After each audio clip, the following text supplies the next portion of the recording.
Hey everyone, welcome. Today we're going to be discussing the Act Man versus AndyPants on Vincent Martin's panel. But before we jump into that, I'm going to go ahead and catch up on a little bit of the stuff we're going to be talking about. They talked about Concord in the discussion, and so I want to watch the trailers ahead of time, and possibly Dustborn too if there's time.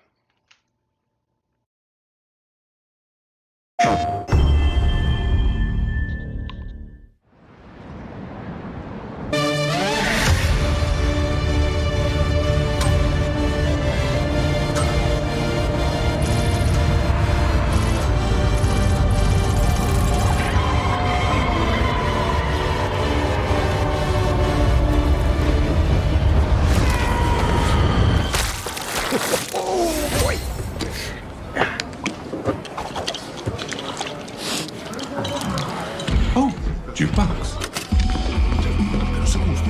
It wasn't the plan. It was a spontaneous, creative decision made after years of careful research. Being really old and almost dying a bunch doesn't count as research. Almost dying is the best way to learn how not to die. Besides, it worked, didn't it? How much longer for the upload? A few more minutes. Hey, start time. Try it with hot sauce. You'll like it. Trust me. No. Do not trust him. Whoa. Where's this coming from? It's coming from you back on the ship saying, trust me, we're professionals. We'll stick to the plan. We can do this. And then, that. Pursuing free gunner suspects now on the run, causing downtown. That was not the plan. I do like her design. She's cute. And I do like his design too a little bit. Technically, it was a plan. It just wasn't the same plan that we started with.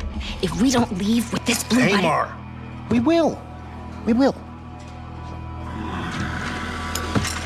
I'll be waiting outside. No one moves. We'll be taking this off your hands. What? This? Funny.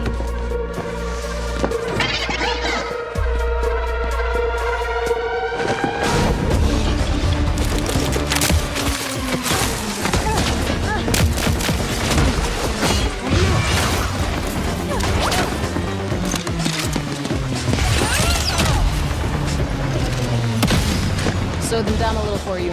Meet at the rendezvous point. Wait, what? Where's the rendezvous? I didn't catch that! Copy that, Bill.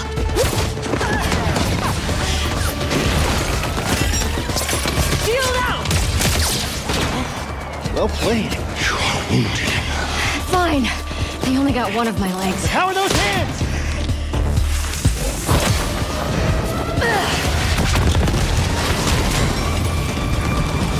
How bad is it? You're still mad at me? Lennox! Got him.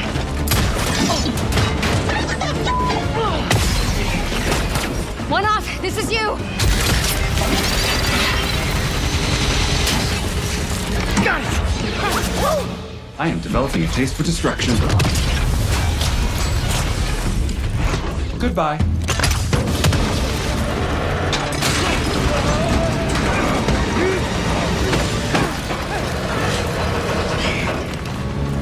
This would be a very dishonorable way for us all to die. Don't worry. Nobody's dying dishonorably.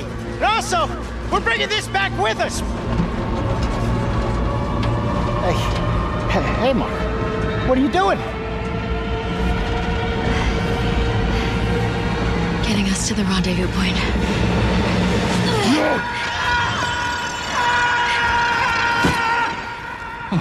Perhaps we should have let go also. One off.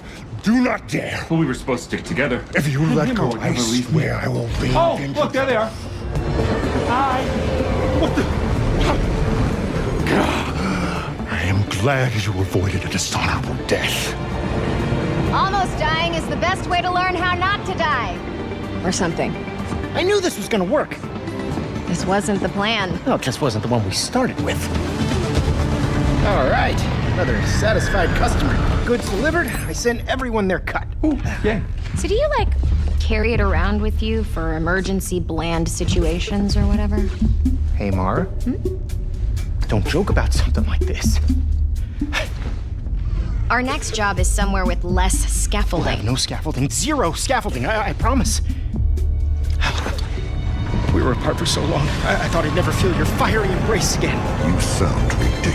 Okay, that was funny.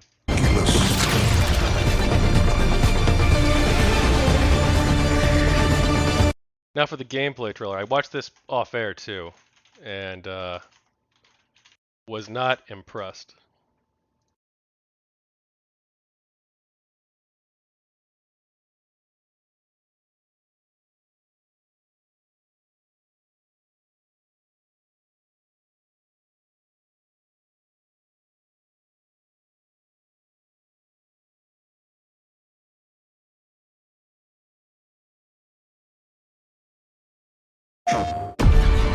Free gunning.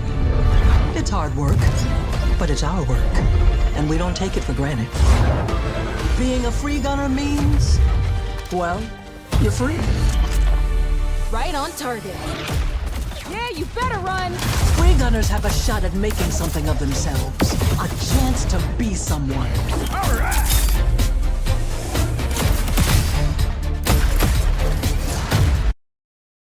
My main issue with this is that it's almost exactly like Overwatch. It's basically, it looks almost exactly the same.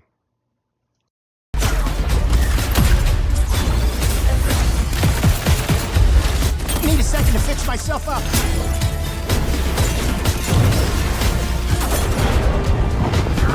Why not? And in the wilds, it's anyone's game. You won't survive on your own. Target blinded. Finally, to battle.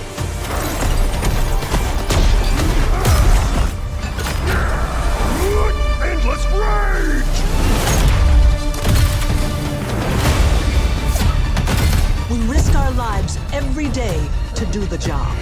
I'll clear the way. Time to show them the big guns. That's me. This crew will go anywhere. Take any job.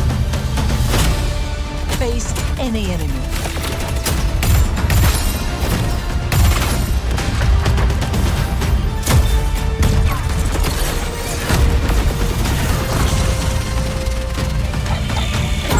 We're the free gunner crew of the North Star.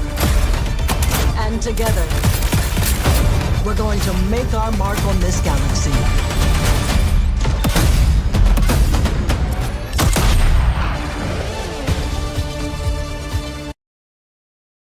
Alright, we got that out of the way.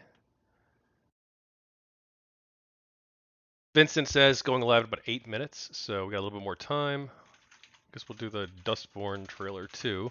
And maybe, if there's time after that, watch a little bit of gameplay from Concord. All right, here we go. We chase the ghosts in the mean machine. We are the ghosts of this machine. Bouncing back along a severed line, chasing echoes of an older rhyme. This town's in a ghost town state. There are ghosts out walking late. Holy motherfucking shit, dude! For the demon inside of you, sending shadows of a darker Got it. we're all close between time and reason, tracking echoes from another season. This town's in a ghost town. We need to stick together. We need to be a crew. We're on the run from people with space guns built into their fucking arms. This town's in a ghost town. There are ghosts out walking late.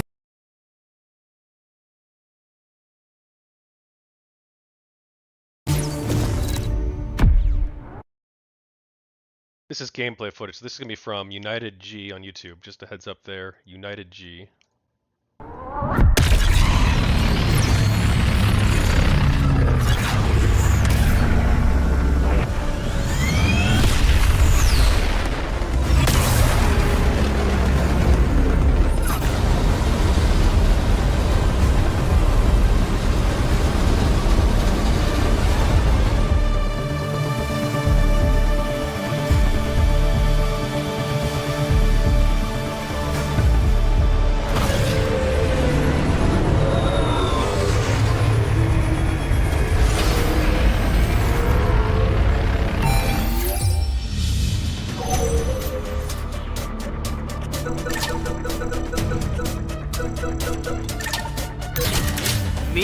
crew.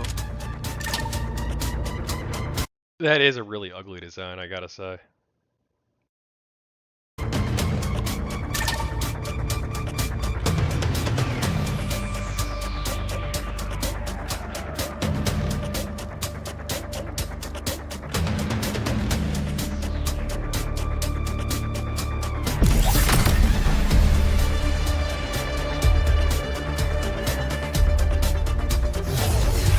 Get those bounty cards. That's the only way to win.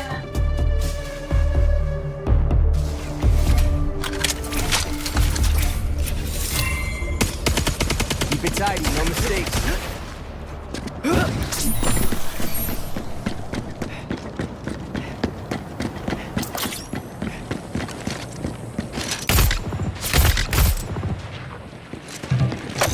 You're targeting the medic!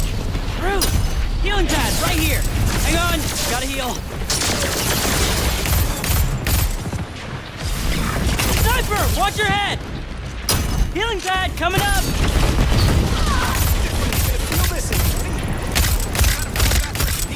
They're all over me!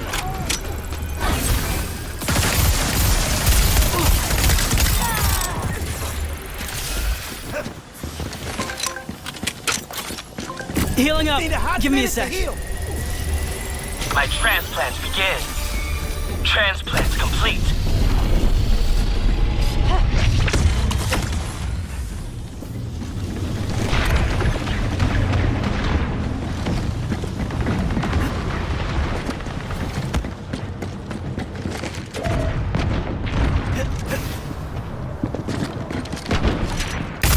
That's gonna hurt tomorrow. I really need to... Dome's on the move.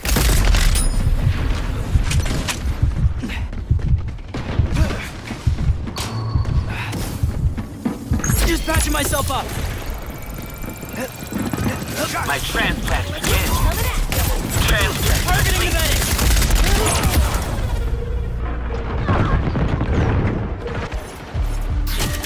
Me and my crew.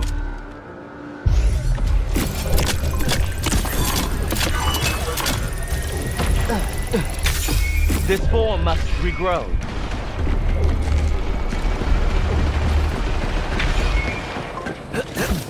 My body is damaged.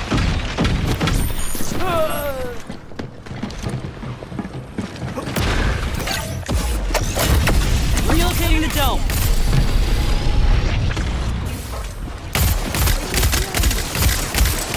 Feeling strong.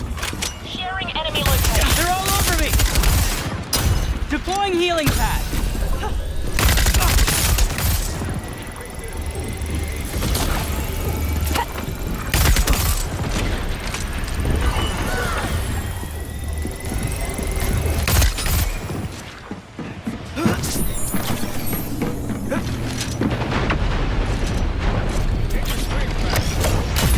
Hacking up the dome.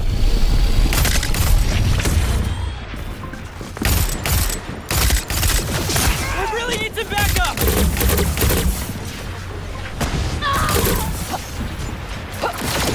Best medtech on the market!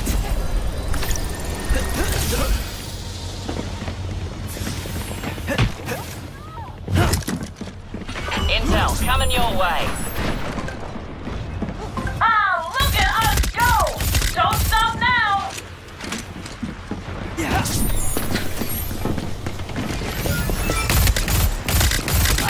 Rush!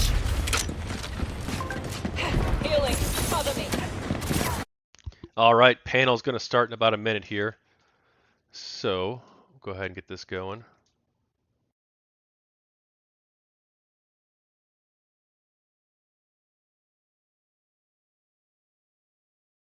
Give me a moment.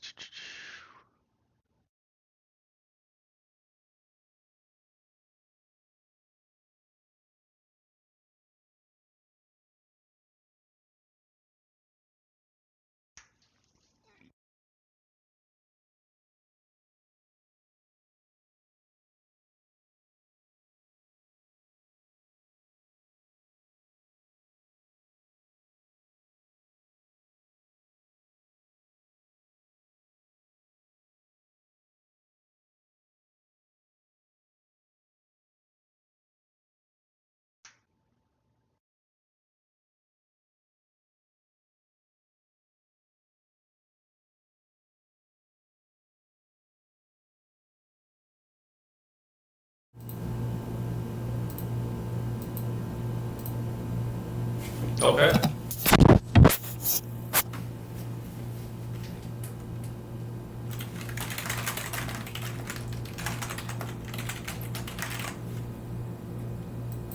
Sort of discussion / debate.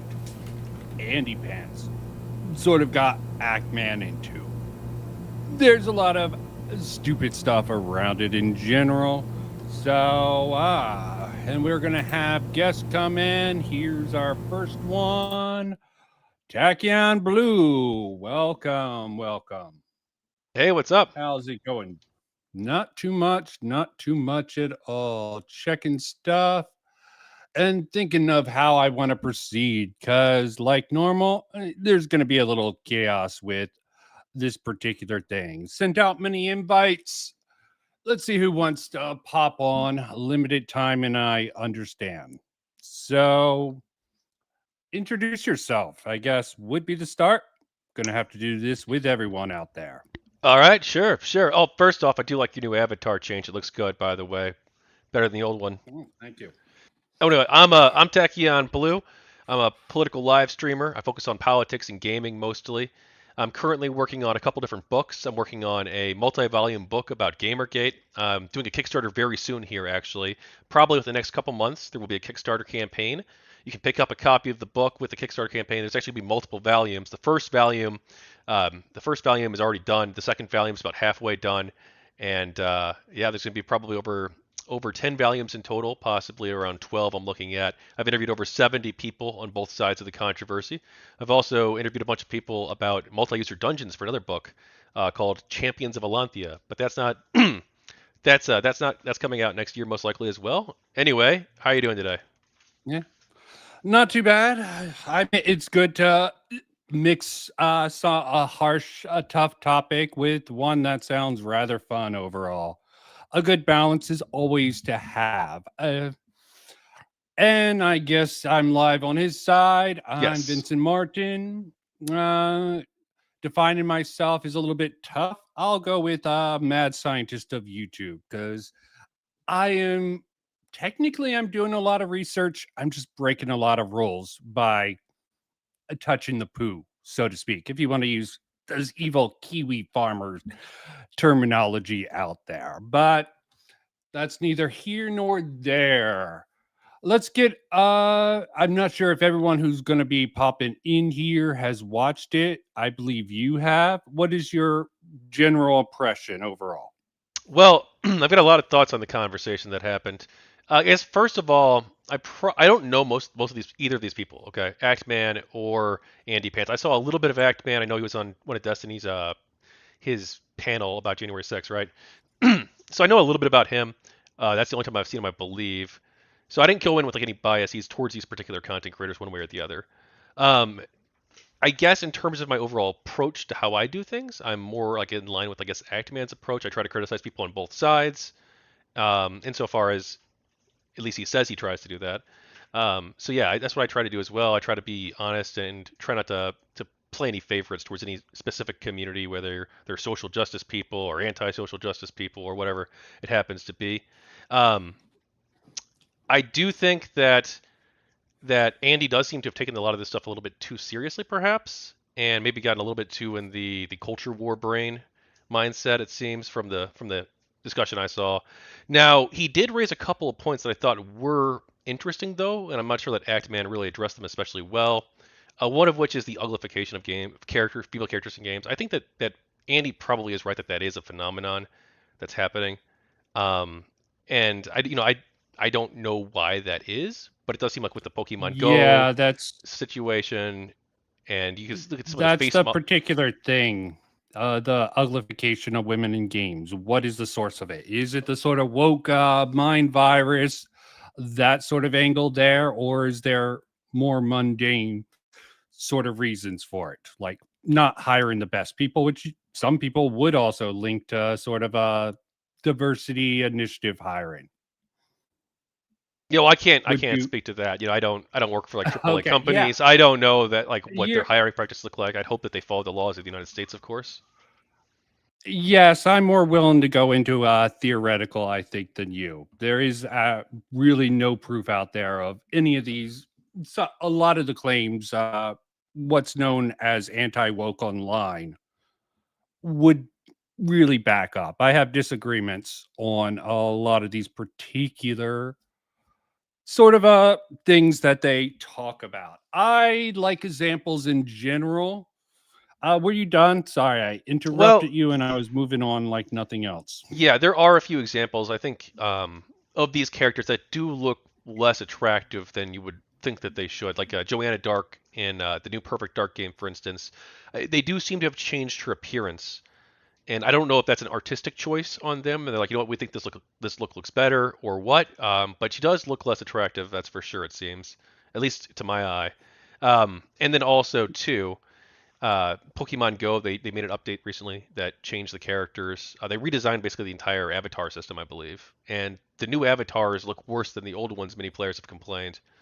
And there's other examples as well, with the Star Wars Outlaws, for instance, where the face model doesn't quite seem to match the character. Yeah, but that's something I'm willing to go out on the line for. There's the actual models, then you have the artistic intent. There's a whole discussion behind that. Like if you're going to use this model, should you make them look better than they really are, or should you design them like you have an actress, very beautiful actress, but would it be realistic to have her that beauty standards when she was living the life of the rebel? I haven't played it, so I don't know the context around that particular thing. I just understand it from an artistic perspective, maybe even an autistic perspective in some ways, given some of the rabbit holes and some of the stuff I've commented on and researched in the past, but that's really besides the point. Oh, we got a comment. One of substance. The issue when it came to Andy was whether or not he was generally right. His statement, his words are exaggerated and radicalized, i.e., adds way too many buzzwords. Yeah, I know. I think it's optically horrible, this whole thing. I like to go into examples, and I'm not going to wholeheartedly agree. I mean, yeah, I agree that AndyPants Gaming with a lot of stuff comes off as very fake, griftery. Maybe he believes these ideas and thinks that this is the way, the overuse of chud. Not chud, sorry. That's what the left does to the right. That's their sort of word. What's the term? Cuck, cuck, cuck, cuck. I've been hearing that go all along. Okay. It seems to be coming to the point of watering down the word. Like, are you just using this as a replacement for something else? Because you're overusing it, guys. Okay. Can't call everything cuck. It gets a little bit boring, even insult wise. Yeah, and with Star Wars But Outlaws, I've not played the game. I've seen gameplay footage of it. It looks like it has a lot of problems, like the artificial intelligence with the game, for instance, doesn't seem to be very good at detecting the player, things like this. But the character, when I first saw on Twitter, people were complaining about her face. I'm like, well, this doesn't actually look that bad, right? Especially since you're talking about someone who, like you said, they are supposed to be more on the underground, slimy part of, well, a criminal, basically, the criminal world of Star Wars. Yeah. So it's like you would make sense that a character is not going to look a little bit rough and tumble, right? So I thought that was actually probably fine from what I saw. I didn't have any major issues with it compared to the yeah, face model. I mean, there's always a discussion to have around these particular issues. Okay. And legitimately, I think the woke people just blaming it all on woke is just a tactic. Okay. I don't even think it's a very good one because you really, especially Andy Pants here, I think it's bad for actually having discussions or debates. Okay.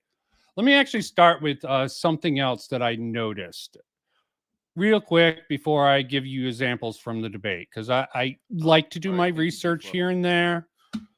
And I found someone, he's been doing a lot of debates. That's actually how I found the fact he was doing debates.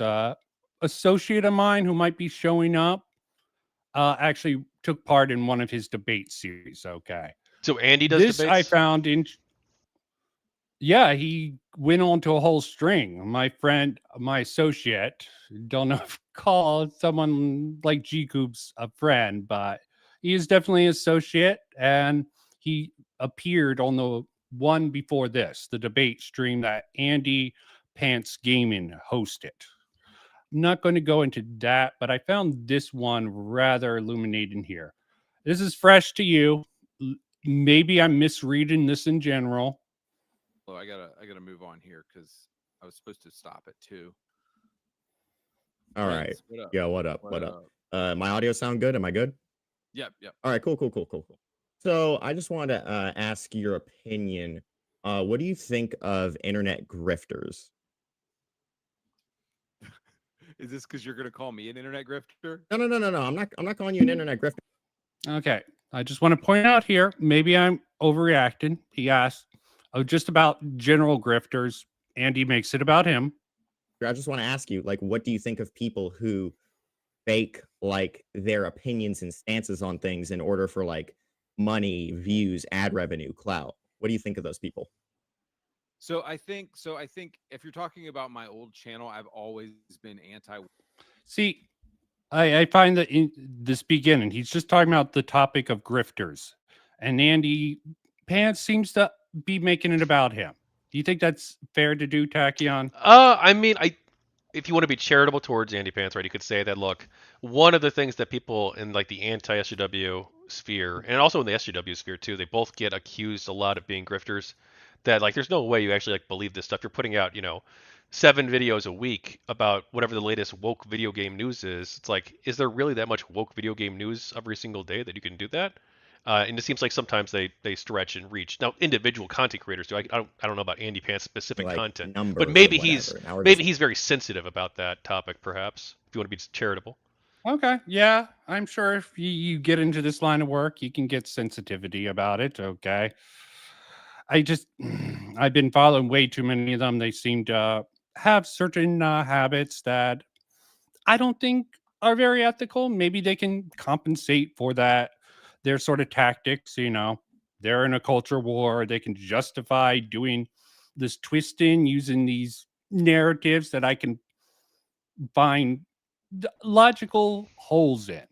There's also, this is more of a laugh thing, okay? Just because the first time I heard it, I heard this from Keffels first. Maybe she isn't the first one to use it, but I just want to highlight the L plus ratio argument here. Ratio is that what we're using Twitter logic now? Brother, what is the cuck chair like? Because you sound like a leftist. I mean, I guess. I just find that funny because the first time I heard L plus ratio, basically popular using popularity fallacy. What is it? Populum fallacy? Do you know of the fallacies, Tachyon? Appeal to pop. I have no idea what it's called. No. Yeah, popularity. Okay. No, we did skip ahead a lot. Did we miss anything important or? Nothing. That's the two things I wanted to highlight from this particular one. Sorry, I got to give a little bit of randomness. I feel bad for people who try to follow along. It's the very beginning of that. I think that it was 3 minutes. Did you want to watch the whole thing? Just it's up to you. I don't know if there's anything another interesting there. That was the two most interesting things that one was a legitimate point that the sort of pivot moving into the goalpost that I've noticed. Okay. Someone has an initial take and then they more react to the reaction of the initial take. No matter if the initial take was wrong or correct. Especially if it's wrong, they move to the reaction of the reactions. Well, maybe you haven't seen that. I can't speak to the specific instance, not having seen the full conversation between them. But I do actually notice this a lot, that people they always double down, it seems. It depends on the person. There are people out there who do try to be ethical and operate in a way where they'll own up to mistakes, but maybe it's just something about being human nature, or also being a streamer or political, or I guess gaming content creator too. People feel like a very strong social incentive to never admit mistakes, because they feel like people either won't forgive them, or they feel like if they do that, then they're looking weak, or perhaps the thing that they're wrong about, that they would have to own up to, is something that like their community feels strongly about, or that other content creators in their social circle feel strongly about, and they don't want to rock the boat too much. I understand. Gay. Yeah. Who says I'm gay? Yeah, there is legitimate reasons to sort of have that sort of effect. Rhetorically effective. Some people will justify the ends justify the means. I typically go against it. Rules for thee, not for me mentality. Just doesn't fly for me. And yeah, let's start at the beginning. Because are we reviewing actual example? Are we reviewing the whole discussion? We're between gonna them, or? discuss. I'm gonna break this down to chunks, see what they say, see our thoughts, and discuss these ideas a little bit more in depth. Because I am not 100% on board with what the Act-Man says in a couple of these, and I'm sure you're the same. All right. Well, let's see. Okay. Yeah. Just get that started. Sorry.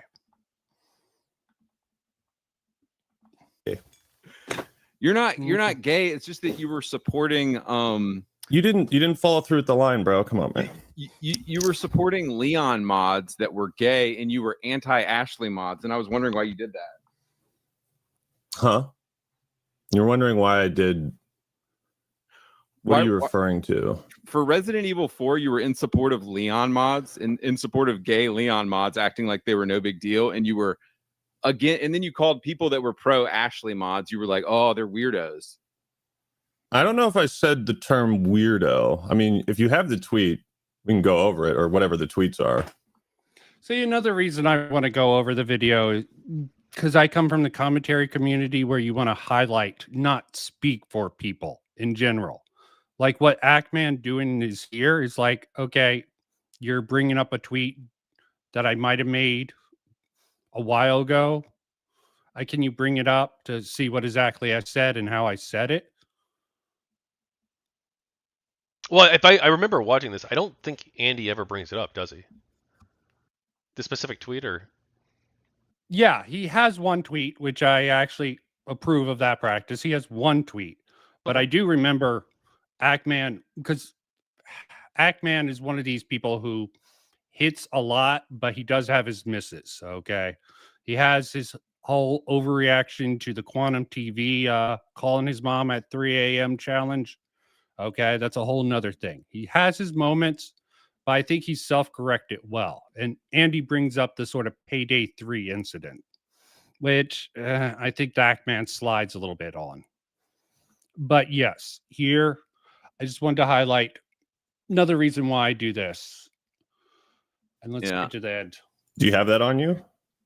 So what I have here is this is my opening. Why are you? This is your this is my your project file. This is my Google Doc. So I thought this was one interesting tweet. You said yeah, so I mean we can start off with this stuff, by the way. Like, dude, I'm down to freeform. Dude, I'm just going right into it, and feel free to ask me a question whenever you want. But I think a lot of people are familiar with the Nexus. Sorry, I was sending out the link to someone. Okay, so false. No, you're fine. So, Act-Man's tweet here: "This is false. Nexus mods is not working to delete mods that remove pronouns from Starfield. It's really telling how manufactured most of the outrage is, when so much of it is just straight up lies." Now, actually, I covered this story myself. I had a panel to discuss the banning of the mods as well. This is actually true. They did actually remove these mods. Yeah, he actually did.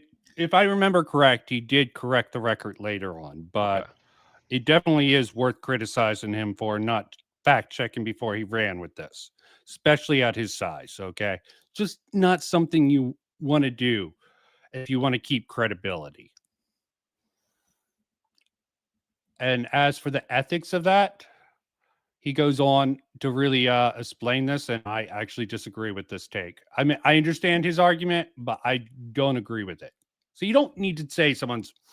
I also like the fact you can say, yeah, I disagree with that for this, and this reason. Not because, oh, yeah, you're a shill. I hate that sort of line. Like, you can't prove I'm a shill, okay? You just say it and move on because you don't like my opinion. That's a little weak, man. A little bit weak. Mods scandal, how they're banned. So people just wanted to remove LGBT trash from games, and Nexus was banning them and not allowing them to. And then the reverse was not. Yeah, I remember this myself. I probably covered, or at least knew about it. I don't cover everything I listen to. There's also the sort of mod that changed the flags. In the There was a Spider-Man mod game. that changed the flags in the Spider-Man game from something to something, and we got an Anna Waifu. Anna Waifu, welcome. It's been a while since I've had you around. Hey, what's up? How's it going? It's going good. Hey, nice to meet you. Not too much. Yes, Anna Waifu. I'm not going to say her former Brandon because I don't know her current Brandon, but she is probably more anti-woke than me. She's very critical of the what. Explain it yourself, Anna Waifu. I don't want to misquote you. What do you mean? Like your stance on wokeness in video games in general? It's very woke, very very woke. It's ruining the gaming industry. Fair enough. Fair enough. Yeah. Okay. But yeah.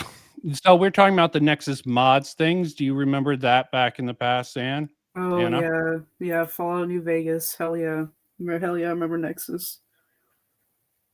Yes, but we're talking in this particular point in the debate. Ackman had a really stupid tweet. He pretty much was incorrect here, and AndyPants is trying to use this to say he's just a corporate shill, or that would be the funny version of that. Yeah, I only heard about this Super Andy guy, like I think today before you even sent me that message. But yeah, I do think Ackman is and Andy are pretty shillish. I mean, it's pretty obvious to me. But and Romeo asked to come in, one of my mods. Romeo, what you got? Can you hear me? Yes. Okay. Introduce sorry. yourself. My name is Romeo, but I'll be streaming soon once I get my equipment or whatever. That's follow me on Twitter. It should be like Partisis Romeo. But I do have stuff to say on this because I'm in his server, in the AndyPants server, and I got in there like when his what's it called? When I think it was like video games are gay or something. And I was like, okay, he has some good points. And I was like, I'll join the server. And when I joined in, basically they could smell my gayness. So I just like kind of sat in the shadows, kind of just like watching like everything going on. And then I remember he was like, oh, we're gonna like the other day, it was like, we're gonna have like a thing with Ackman or whatever. We're gonna do a stream debate. And I was like, you're not gonna win this or whatever. It was just like, and then I watched clips of the debate and I started laughing. I was like, what the fuck is going on? It was quite interesting. Yeah. And the Nexus mod stuff, I think this is really a L take from the Ackman. I understand why he holds this position. So let's continue to get everyone in speed. Possible. So basically, people are not allowed to remove LGBT stuff from games. And what you sorry, I switched views. I was looking. I have a streamer privilege, maybe. You know. Said here was this is false. Nexus mods is not working to delete mods that remove pronouns from Starfield. And then there was a clarification note that said from Nexus mods that said this is actually true. If we think someone is uploading a mod on our site with intent to deliberately be against inclusivity or diversity, then we will take action. Yes, but how do you prove that? Okay. That's a real big question. Ethical concerns, I think. Anyone wish to weigh in on sort of this sort of incident here? Just the sort of ethics against this? Agree, well, I think disagree obviously, since he got the story wrong, he should try to issue a not a retraction, it's Twitter, right? But like try to issue a news statement, and let his audience know that it's wrong if he hasn't done that already. Yeah, I think he admits to this just a minute or two in a bit. There's the whole argument about it's the headline that sort of gets remembered and the retraction is never sort of thought of. But yeah, I think he did the right thing in this case because I remember people giving him shit for being incorrect at the time and being like, oh, he at least corrected it. A lot of people aren't going to see it, but he corrected the record there. Against it. Yeah. Okay. So you think this is some kind of like gotcha? Like, I mean, when I admit to mistakes, like, so do you not see the double standard that people are allowed to put like gay stuff in there, but aren't allowed to remove it? Are you talking about Nexus Mods double standard?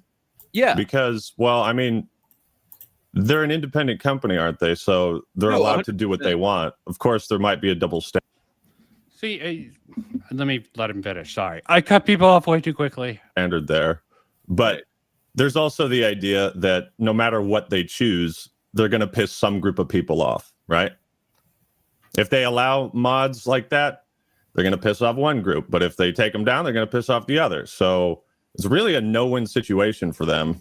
Yeah, and that's kind of up to people's own interpretations. But yeah, I believe I corrected that mistake that I made. Maybe a quote retweet or something. So if that's all that can't be all the ammo you have. Surely you've got something stronger. No. You see, like Andy here should have actually continued on that line, okay, a little bit deeper, because I think there's definitely a way to sort of be like, so you're saying corporations can just do whatever they want.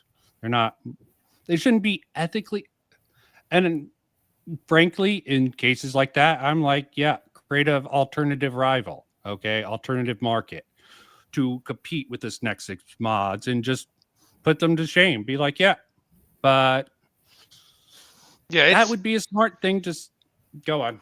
Oh, it's obviously legal what they're doing. I don't think anybody like really contests that. But and of course, if he has no opinion on it, like you can have no opinion on the topic if you want to. But I don't think it's perfectly reasonable for consumers to have preferences. And if consumers are mod makers, right, if they have preferences like, hey, look, I don't want to be on a site that's more censorious, that's a reasonable concern to have for both the consumer and the mod maker.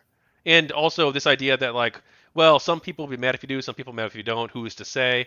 I don't know if like that's even really true. Like, I don't know if anybody would really care. Maybe a tiny, tiny fraction of people if they just kept all the mods up. Yeah, vocal minority, okay.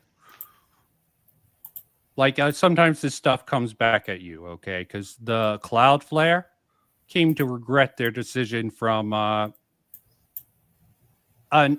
basically not supporting Kiwi Farms after the fact, after the Kick Kiwi Farms campaign.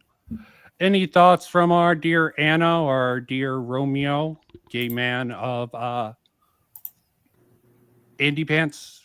Well, a lot of communities. I mean, okay. I agree. Like, there are a lot of double standards when it comes to mods and stuff, and it's like, well, how come you can ban one and not the other? It's like just let everybody just do whatever the fuck they want. It's mods. It's not going to affect the game. Like, why does it matter?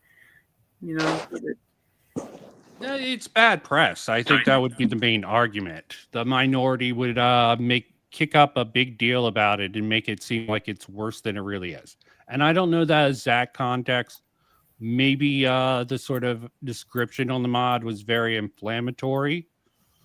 I would have to check. I mean, there is a difference between being deliberately antagonistic with how you present the mod to sort of try to get kicked off and just being like, okay, for those who don't like the they, them pronouns, I would just make fun of people. Be like, you're just triggered by they, them pronouns that much. You need to download a mod. Okay, have your safe pay. That's how I would approach that personally. I would just be like, yeah, that's how I would approach it personally.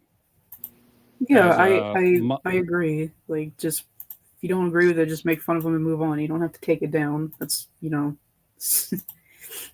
but, yeah.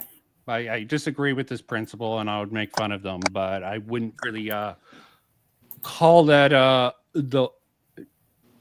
product. Yeah, well, I guess it is a product of the sort of social justice mindset of the left that has that sort of thing, placating to the loud minority, in my opinion. I could be correct. More people could really be offended by that one simple mod or even the Spider-Man mod. Don't know the details of that, but frankly, yeah. But also My the other same applies to question them is, too. If they don't like it, they can just literally go make their own modding site that doesn't allow Yeah, mods like as I that. said. Instead of trying to pressure another modding site to make changes. Yeah, I really this is the main reason I don't give Eric July as much shit as I give some people. He's doing something. It doesn't matter how high the quality of his product is. He's starting out. He's trying to create a parallel market to the big the pretty much the comic books. And there's a lot of shit in that. I just think competition, but I'm sort of a libertarian mindset a lot of the time. I mean, libertarians I go back and forth with. Let me not get into that sort of a weird thing. But yeah, parallel markets, the marketplace of ideas and products, and there might be problems with that. Okay. Because yeah, let me not get into really political stuff. What I do want to say too, the whole policing of mod, probably the last thing I want to say on this, unless other people on the panel have thoughts. But the policing of the mod stuff, it's literally someone's own gameplay experience. It's not doesn't affect you in any way, shape, or form. So why would somebody ever be upset about this? Like you could have mods doing whatever you want. I don't really care. It's literally on your computer and your experience. Now there are multiplayer mods in some games that like does change things too, but like by and large, vast majority of the time, you're talking about a single player experience that really only impacts you, or only impacts other players who also download the mod as a part of your server or whatever it is, if it's a multiplayer one. Yeah, I mean, gatekeeping's definitely a good discussion to have. I have particular thoughts about that. I have a lot of thoughts about a lot of things. This isn't the stream for a lot of that. This is supposed to be more about discussing the ideas and placed in front of us. But anyone else have any thoughts about this process? Because I think if I was AndyPants, I'm not him. I wouldn't have such a reductive take on the anti-woke crap as him, and I wouldn't be using these buzzwords like. Says, never attribute to wokeness I can appreciate that the "Are you gay?" at the he started off when the Ackman came up on, but that's sort of like a meme and like, but some of this cuck stuff and some of the other stuff just seems like cope to me. Fence ever hurt? Do the splinters ever hurt from sitting on the fence so much, bud? Oh, so is this the route you want to go down? This is the route I want to go down. Let's go. I appreciate this because, damn man, people who get called fence sitters, I don't think he's a fence sitter here. He's like, the Ackman, just for that example, the Ackman's like, okay, it's a private site. They can do what they want. I think that's a shitty argument, but maybe rhetorically, a smart thing to do here. Well, but Actman here, right? He presumably he's a video game person, right? He talks about video games and critiques them, and things in the industry. All these things are, the vast majority of them, at least probably, things that are legal that these companies do. And he does have a platform. He could speak out against things if he wants to, right? And he probably does in other cases. Yeah, and he does in certain cases, okay? And he even talks about wokeness. He'll bring up an example later, which we can go over. I need to be careful not to let my mouth go too much. Okay. Sure.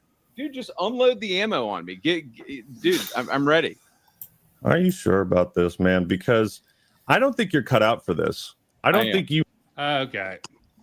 There's a whole bunch of posturing I want to skip, okay? You agree that there has been a steep decline. Not going to try to skip too much. It probably is to get... Let's do the commentary thing and get the full context. I just really am concerned about fair use, but I want to make sure we know what they're saying and we're not going to straw man any of what either parties are saying. Weird sort of ethics that I picked up from commentary. I loved your videos from like 7 or 8 years ago. And do you agree that there has been a steep decline in masculinity in video games since that era of like 06, 07? Like, I know you love that era of games. Do you agree Don't there we has all? been a steep decline in masculinity since then in games? Okay, pause. Just get everyone's panel. Let's start with Romeo. Has there been a steep decline in masculinity? It depends on the game. Like, okay. I guess action-focused games. Newer ones, I guess you could say, but I mean, I don't feel like there's any like masculine energy that's been lost. And I don't know how you would clarify masculine energy unless it's like, what's it called? Like Gears of War, which is what he usually brings up in his videos a lot. Because that's like something he does all the time. It just brings up like older games with like big guys and stuff. I think just like, in my opinion, like a lot of the games that are being made aren't like the games that were being made back then, per se, if that makes sense. Yes, that's fine. Getting everyone's statement. And a waifu, masculine. Are the men hot enough, or do they need to be Elvis? Nope, they ain't hot enough for me, fam. Okay. You They're like kinda... how they? You're Jack, handsome Jack fan. That's your type of man, I guess. Or Well, have like... you picked up any new crushes? No, not really. You know, all my crushes are from older games. Because they're like masculine and like funny and they got personalities. And what do I have today? What do I got? Yeah, I saw a video going over Concord, and he wasn't using the terminology of woke at all, and he was still tearing apart the characters from a sort of design perspective. Okay, I think that's actually the better way to do it. You don't need to say it's woke. In my personal opinion, you just need to highlight how shitty this sort of design process, and don't let people. The problem with this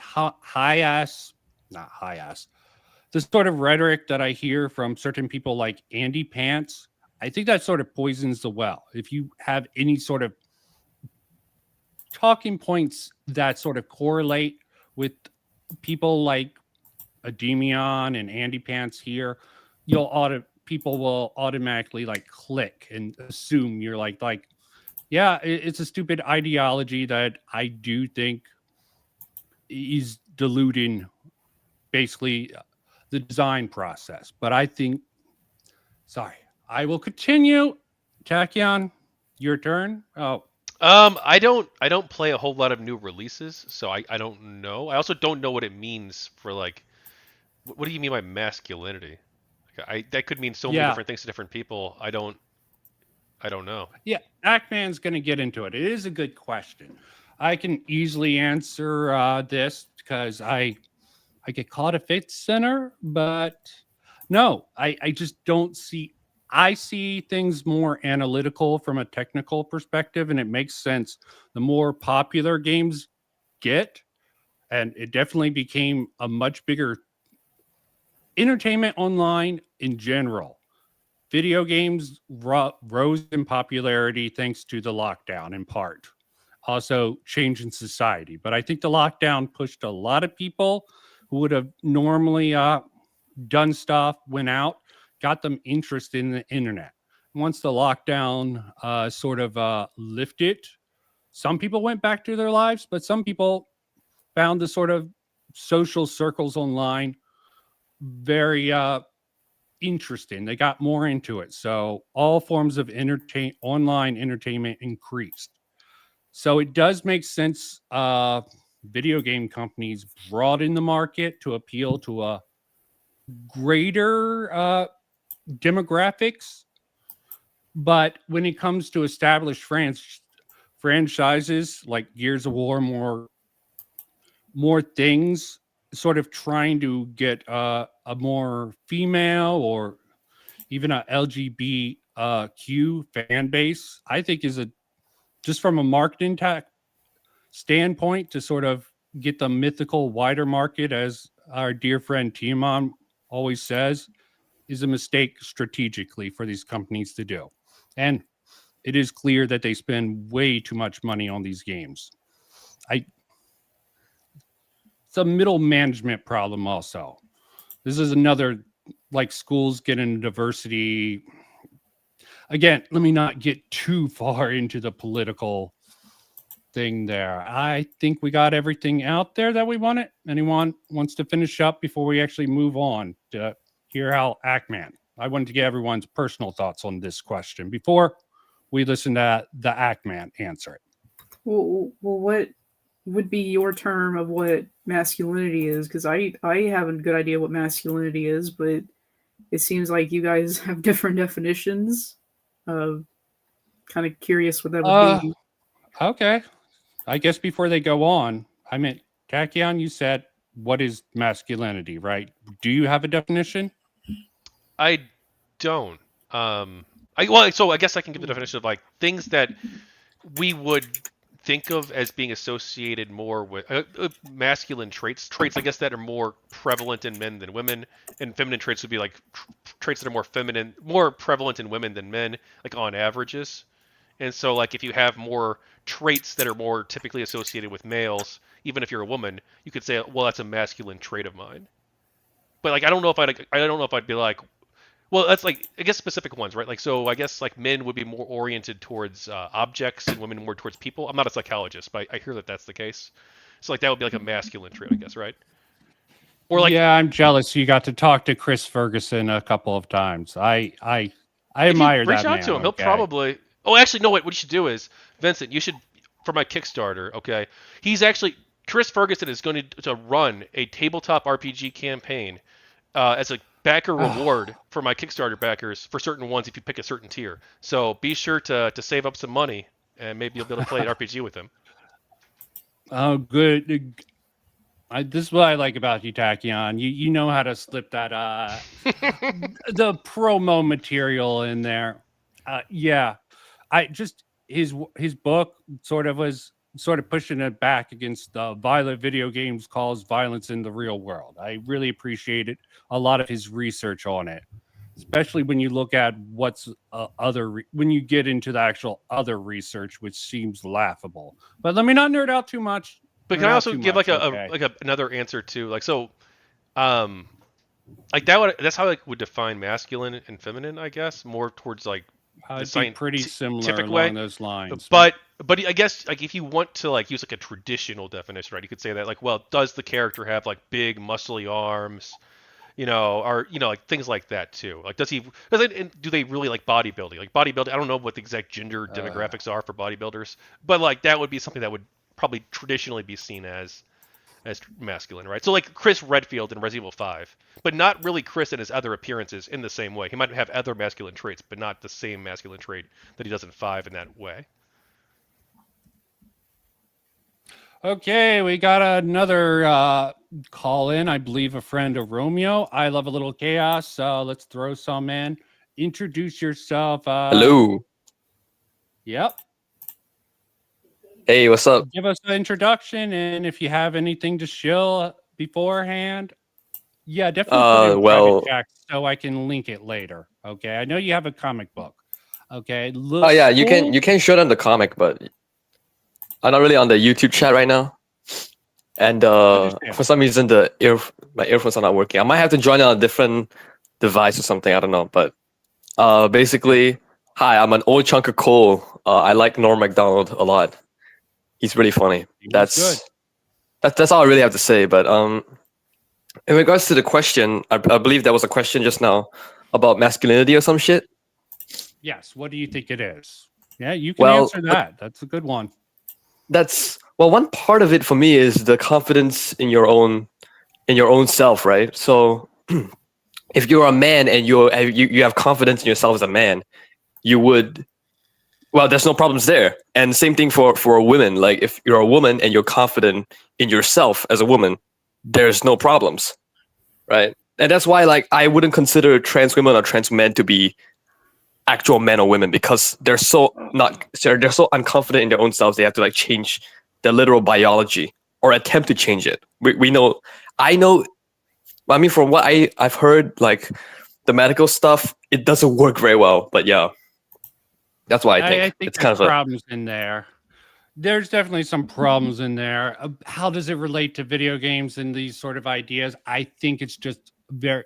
We were just talking about Chris Ferguson, who sort of dispelled the myth that violence in video games causes people to become violent. And as for the sort of trans thing, which you brought up, don't demonetize me, YouTube. Okay. Sorry, man. Sorry, I didn't. My bad. I tend to exaggerate. Jumping off of AndyPants energy. Well, I But don't yeah. know if it's like, I don't think it's exactly this. I don't think that like the trans person like lacks confidence. Like I don't know if you describe it that way. It's probably more of like a mental disorder that causes them to have dysphoria. Yeah, it's that they need to be treated. Gender dysphoria is in the DSM-5. Okay, I think there's a lot of problems in the research of that, but in the video game context, the reason that I hate that sort of narrative of the anti-woke, that these woke games are going to trying to turn people trans, it just seems very similar to the sort of a violent video game argument. It's not the same, but unless there's subliminal messaging, I found. I got a one question. Piece. Go ahead. I got a question. Okay, so what? Yeah, have you seen the character creation screen from Dragon Age or whatever? The new one. Yes, I've been seeing people touting that around. Okay, the sort of scar tissue, which they're all that attributing to, shit. Getting rid of the boobs. No, my question is like, what kind of a confident, like what kind of person is like thinking to themselves that they're not happy with what they're seeing in fucking video games to the point where they would change it to this point, to this like, they change it that much, right? Well, Like I guess I don't understand this. I'm fine with scars. Scars show characters, and although I find the sort of transition No, but this like scars, specific thing with like needing to flaunt this like specific kind of identity, it's just, I don't know. It's really tacked on to me, you know. I'll agree. Inserting that sort of stuff into video games is definitely cringe, in my opinion. Okay, you don't. But some people need to live the fantasy. Okay, like years ago, there was people talking about there aren't any good black hairstyles. Blah blah blah. I'm like, you can turn your character black, so you're complaining about the black hairstyle from. It was typically from Soft. I forget what Dark Souls game it was, and I think they even corrected that in Elden Ring. More options is always better, in my opinion. Okay, and yeah, you can call the sort of being proud, but I can sort of relate to possibly the psychology of trans people. They feel like they want a war, whether or not they should have made that choice or not.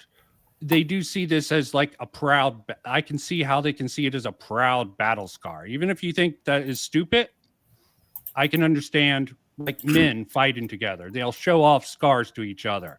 Manliness. I see that sort of as a manly trait that would probably appeal, because my idea of manliness isn't confidence. It's more about what attracts you. Okay, men tend to be more impulsive, more concentrating on things. Because I'm not a big fan of blank slate theory. I do agree that there is a overlap. I forget what from the research what the overlap between men and women is. I think it's 40%, but it's you don't really determine things by the outlier. Men tend to follow a particular trend, and women tend to follow a different trend. One's more direct, physically oriented, and blah blah blah. Why women tend, for the most part, it's not a majority. And that's my thoughts on that, which I probably rambled out a little bit way too much. Okay. Anyone else want to really put out any thoughts off of that? Because the confident thing, I can understand why you would like. It's always good to be confident, but there are mental illnesses, and gender dysphoria is a mental illness. What is the best prescription for it? I think that is definitely a discussion. But how it goes into video games, I think I laid that out already. Yeah. Well, ready to move on. I'll just say that I don't really care if you have trans characters in games. If you want to do that, that's perfectly fine. I think there probably are stories involving trans people that you could tell that could be unique, uniquely told through a game format. I've only not really played it, but Tell Me Why I think was one of the games that is brought up a lot. No, I don't think that like every game has to have a trans person, obviously. But if the creator wants to go that route and tell a story involving a trans character, I think that's fine. That's your artistic choice, and there's gonna be some people out there, possibly some trans people, who find enjoyment, and also other people too, just like the game. Yeah. And let's separate it out that there should be games for trans people, but games that cost like a couple $1 million at such a small demographic to sort of tune it to appeal to that demographic seems just ludicrous from a business perspective. You want to go with your main audience. I can understand the argument for toning stuff down, not for trigger warnings, because trigger warnings, I think the research shows actually has the inverse effect. Yeah, there is. But Some I'm the type of guy. Yeah. Okay. But yeah, anything Anna Waifu, or don't want to throw your ring into this hot potato subject? No, I for me personally, it's just why do they put the trans character in there? Because this is a multi-million-dollar company, you know. Like for indie games, it's more forgivable because it's made by one person, even if I don't agree with it. Like Hat in Time just has a random trans flag, and you're just like, okay, whatever. Like, well, I don't know why that's there, but whatever. But for like a AAA company, it's like, you know, come on, you know, you're following trends. You know that trans and, you know, the fist is like a popular. Yeah, a lot of the topic, I do understand. Why do you want to take that risk? Okay, which you trying to bait? Sorry, go ahead, Vincent. No, which game? He's just asking what game you're using as an example, because we like examples around here. For indie or for AAA? For AAA. For AAA, the game where they throw a trans person in. Well, not let's see, not trans exactly, but it has like trans messages, or it just has like this weird like undertone with like you play Cyberpunk 2077, it has like all these weird customization options where it's like, oh, you can be like a Fuda, or you can like you could be a man with a vagina or something. And it's like, that's just kind of weird, but it's just like, and then you see like the E3 award shows and stuff, and it's just kind of weird. Like, I don't remember a game that has specifically trans people in it, but it has like trans undertones to it. I think it's very strange. Well, I do. So like character customization, I'm all for having more options. So like if you can be a Fuda in Cyberpunk, that's pretty fucking badass. That's awesome.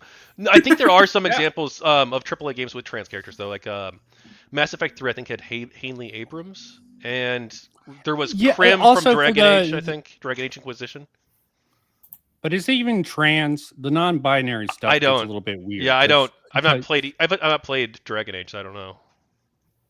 Yeah, but I had to make a list. I've heard. I had to make a list of trans characters to ask people for my survey what they think of it. Fair enough. Yeah. As for aliens, it's saying they need to follow the sort of male-female dichotomy or other species that you invent yourself. I see the argument for like changing they, them, elves, or established creatures like that. You would have to have a good explanations for why they wouldn't be male or female. Hell, I think Super Mutants and Fallout series are all seem male, but you talk to someone and you find out they're female. You're like, you're a female? Yeah, the mutation made them look all the same. So I find that quite interesting, where everyone gets more typically the sort of traits, big, broody, and stupid, which would be considered masculine traits by some people, which I find a little bit funny. But Anna, what do you think of Erica from Catherine?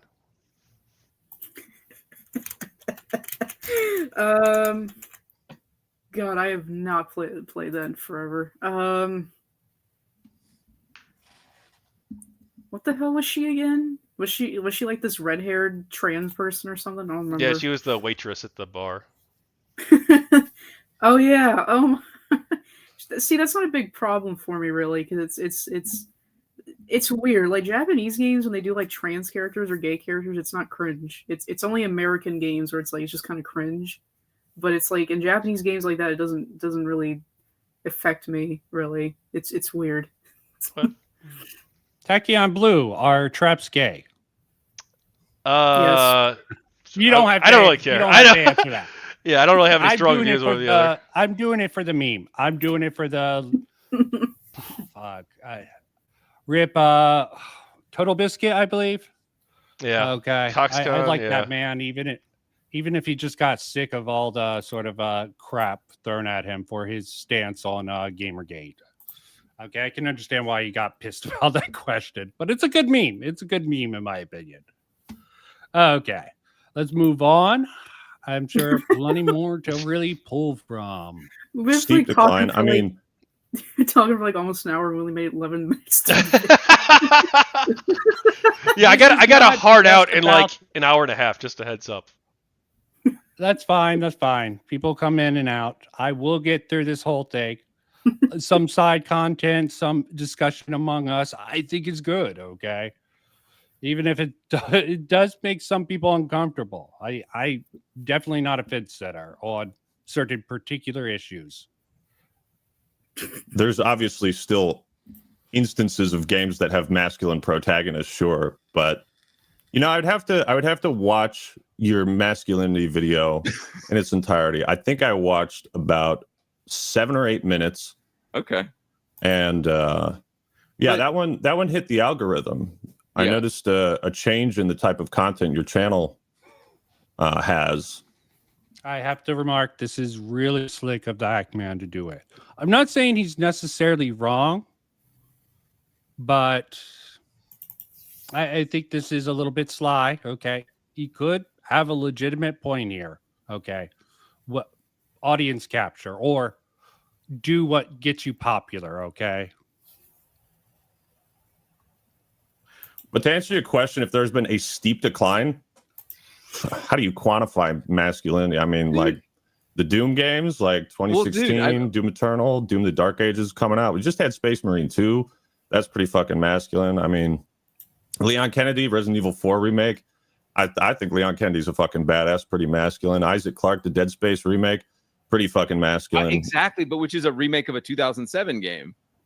Right, but those are still remakes released within the last couple of years, all featuring protagonists that we all consider to be fucking Giga Chads. So right, obviously there's some contention around your premise that masculinity has fallen off on a steep decline or something. In some ways, sure. Maybe there's more pandering. Go ahead. I'm just saying that we had Medal of Honor, we had Sam Fisher, we had Ghost Recon, we had all of these great like masculine characters in games, and it seems like everything now is either a remake. Like what new, very masculine character?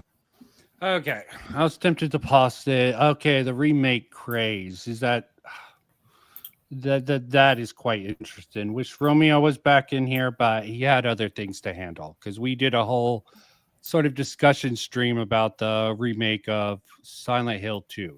And I found it interesting. Some of the trailer stuff, they took the criticism and at least in part and sort of explained some of the reasons. Like a lot of people were worried about the sort of character model for, fucking hell. What's the main character of that?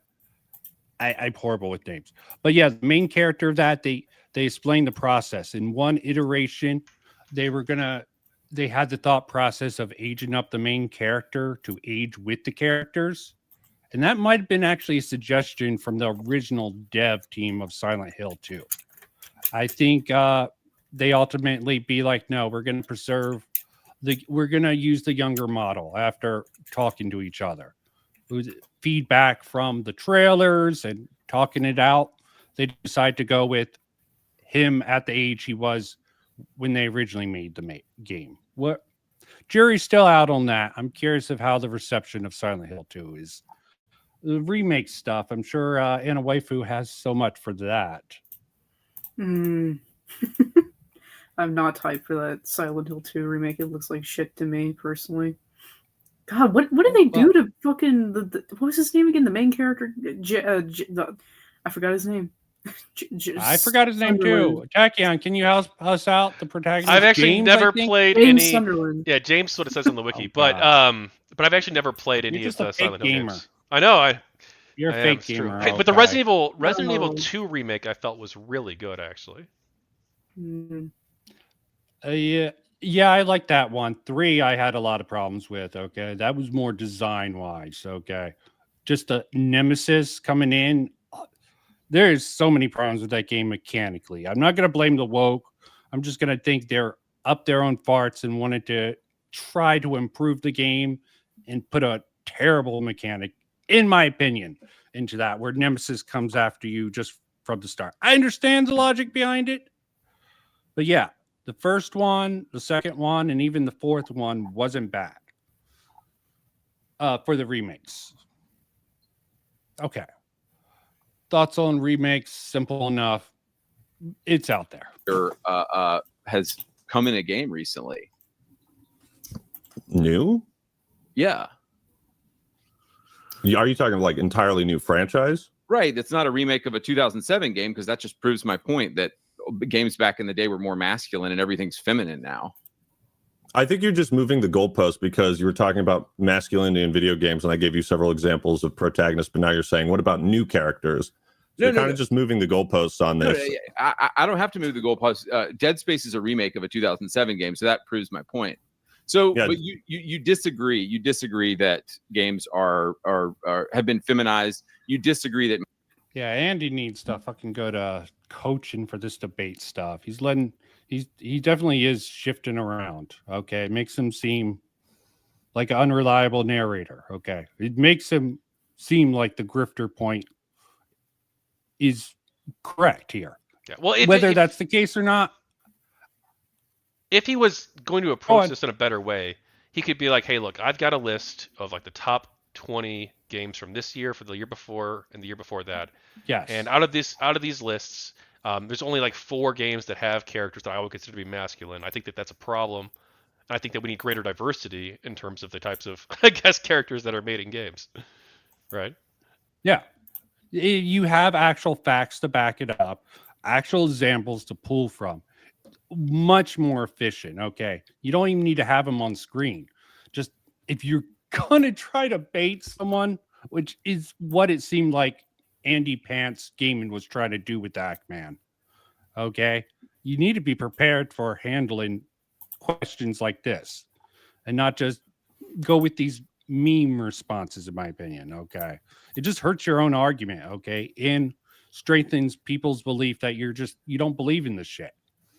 There's a certain energy you need to put out there if you want to convince people. Of course, not everyone's out there to convince people. That's the best response I've heard all night. Masculinity is in decline in video games. Is that what you're saying? I disagree with some parts of what you've said. Yeah. Okay. Has the check cleared for Payday 3? Yeah, it did. Okay. All right. Hit the bank account. Yeah, sure did. Okay. It's great that someone is you can finally confront me on that, man. Oh yeah, go for it. Good. Okay, I like this. Okay, he's putting this out. I think he wants someone to go after him for this. Okay, curious about that because he has a very logical explanation here. Good, because it was trash. I don't see how you could justify. I mean, right now there's like 5. Do you want an actual explanation, or are you just looking for cheap gotcha moments? Because I'm telling you, man. No, my closet is clean, dude. Okay? I do want. And I have found a lot in yours. Oh boy, okay. I do want an actual explanation. Okay, well, the explanation is that the version of Payday 3 that I played in New York, I was told by certain people at the company, like I guess the word liaison would be the right word, like the creator liaison, the person who's talking to the content creators and telling them the plan and all that. And I had gotten back from the New York event, and I had checked the footage because they sent us all home with flash drives. And I checked the footage. I'm probably going to try to skip through this a little bit. What are your thoughts on how he's coming across with his explanation here? It seems logical to me. Seems very solid and makes sense logically. Is it true? I don't know. Or is this just some bullshit? Thoughts? I mean, I think it's good that he's trying to lay out what happened, at least what he says happened. Now, obviously, he's a huge creator, over 1 million subscribers. If he's lying about this, I imagine someone's gonna mention, like, "Hey, wait a second, that's not true." But we'll see. If nobody contradicts it, then yeah, it's good that he's being transparent and talking about what happened. This is typically how this goes. Okay. He's just sort of going on a little bit too long with his explanation. I think this is a bad look, not having this prepared and sort of laying it out. I think it's optically a bad look having this whole speech. Okay, so I'm going to jump ahead just a few seconds, just to cut down things, fair use and all. I'm trying to be morally consistent and ethical about it. I do want to cut parts, and I do encourage people to watch this debate themselves and make up their own mind, but be critical. No matter what your bias is, no matter what your bias may be, you should actually look at what's being said and try to distinguish between what's true and what you believe to be true. And I hit the wrong button. Sorry, I cut you guys out. Okay. Sorry about that, folks. But yes. Impression that, okay, I'm going to post this video. I'm leaving for a trip, and I'm going to post this video before I leave. And I hope it doesn't turn into a shit show. Mm-hmm. And I feel like I do have serious regrets about that, because if I had just done a better job in the intro of saying, like, hey, the game is not out yet, this, please wait for reviews. I wish I had done that. Yeah. Repentance. We all. I mean, it definitely gives him a sense of sincerity, him going out. Like, it's not just a script, at least. Okay. And he admits he did something wrong. It's the one okay thing about Ackman is sometimes he'll admit when he's wrong. Okay. I think that's important if you want to maintain your credibility. Yeah, I think it's always good that if you make a mistake, that you try to own up to it and correct it. So.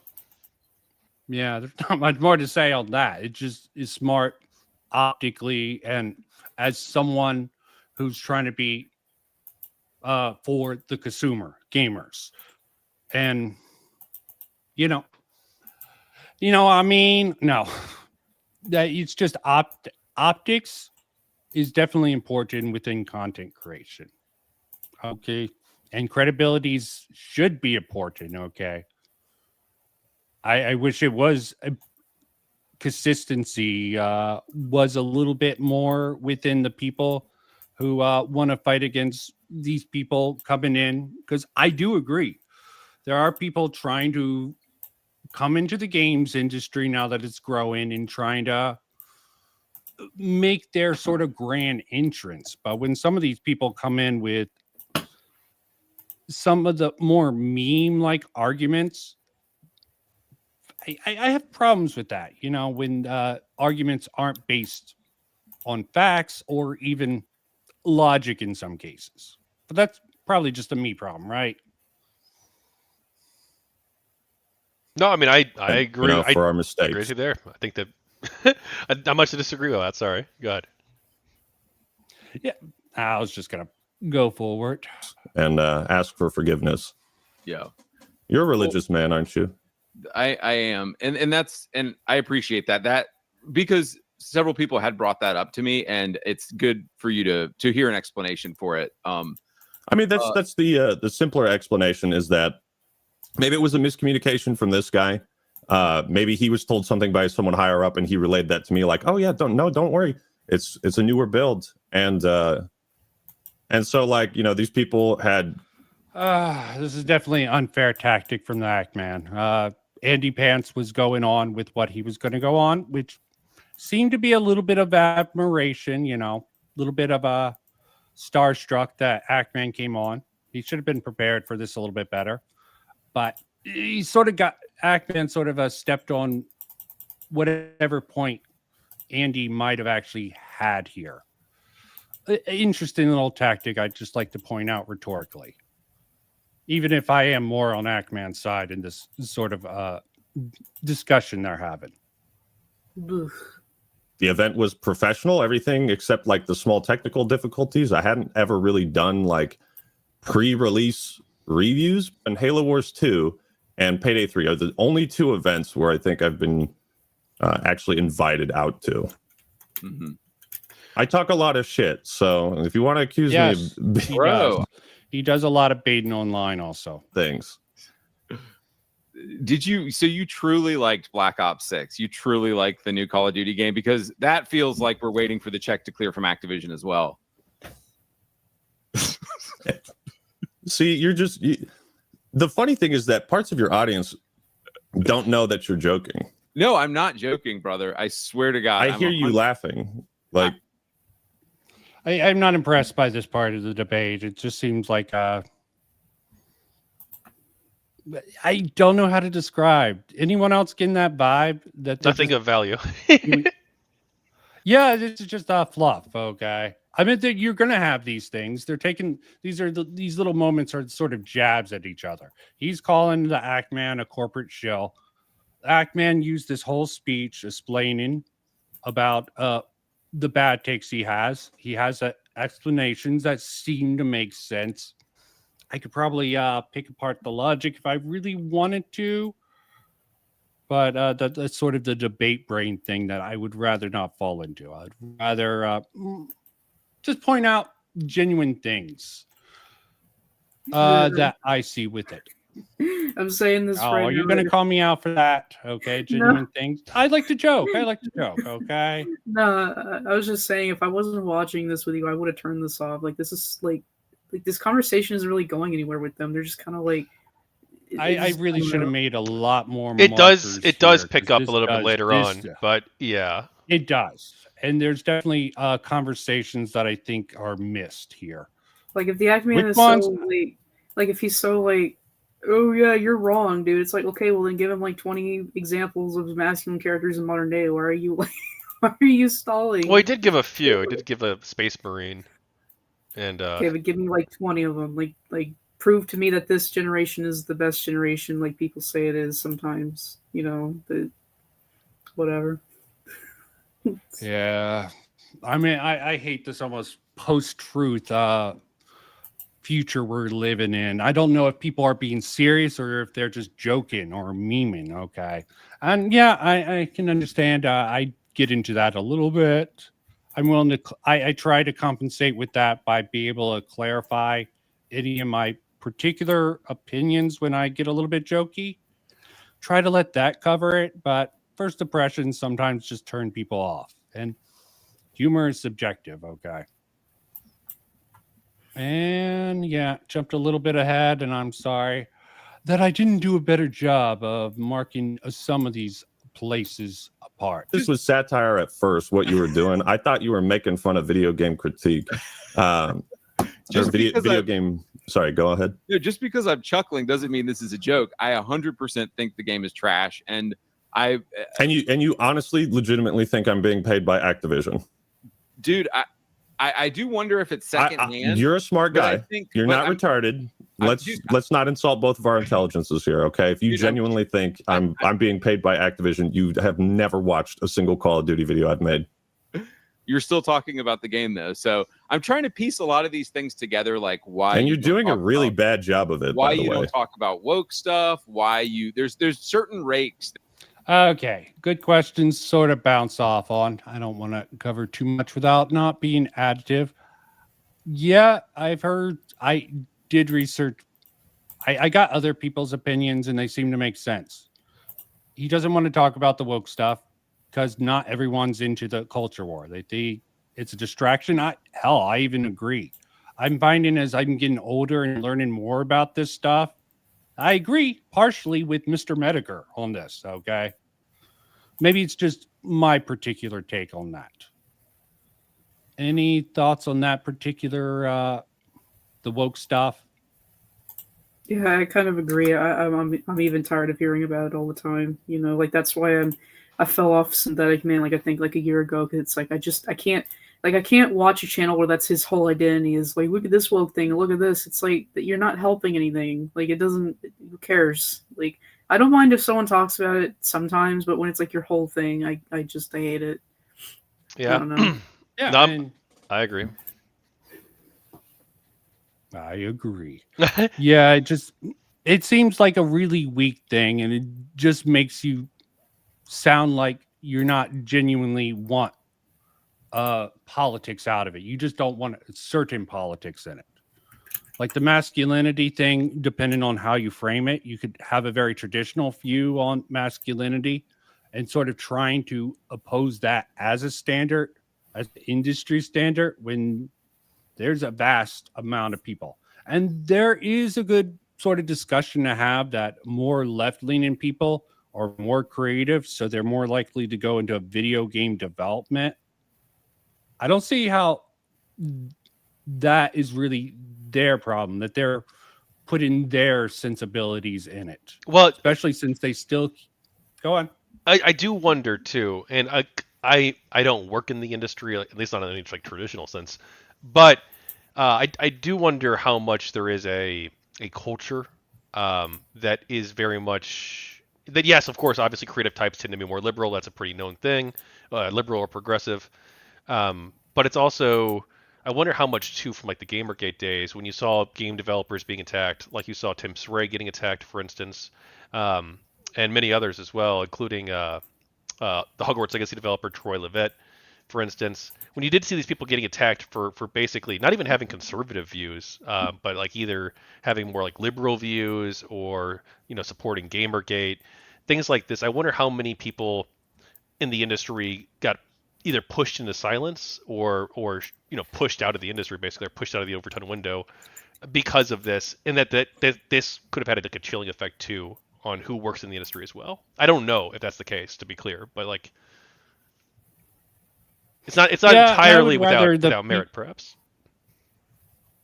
Yeah, I agree. The concern for sort of going there, did some people get a little bit, I think personally, just from what I've seen personally, that I think some people get the pass too hard who lead into the conservative thing. I'm not going to give any examples here, but you interviewed someone who sort of got it outed. What was it? Troy Levitt, who originally was associated with Hogwarts Legacy. Okay. That was a whole shit show that, hell, even the Ackman's going to bring up that he found that stupid from a games perspective. I think all gamers should have been on board with, yeah, you're literally creating a list to harass streamers to do it. Yeah, it's a little sus, man. I don't know if it's illegal or even unethical. I would say it's definitely walking up to that line, creating a list of offenders, the people who sort of streamers who did that,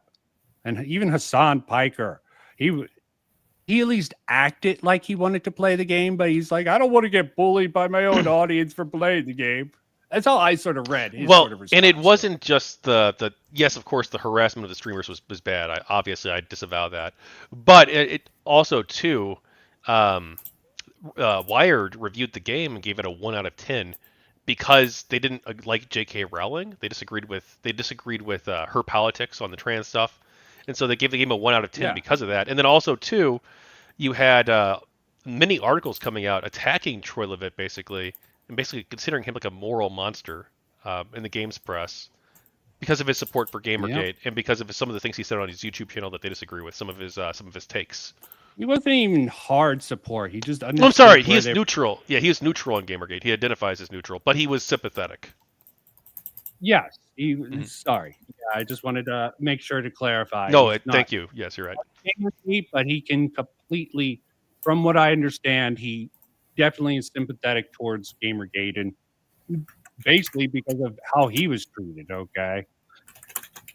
Think what you want about the game. I tend to get really annoyed when people start targeting people in the industry, especially when they're not the face of the company.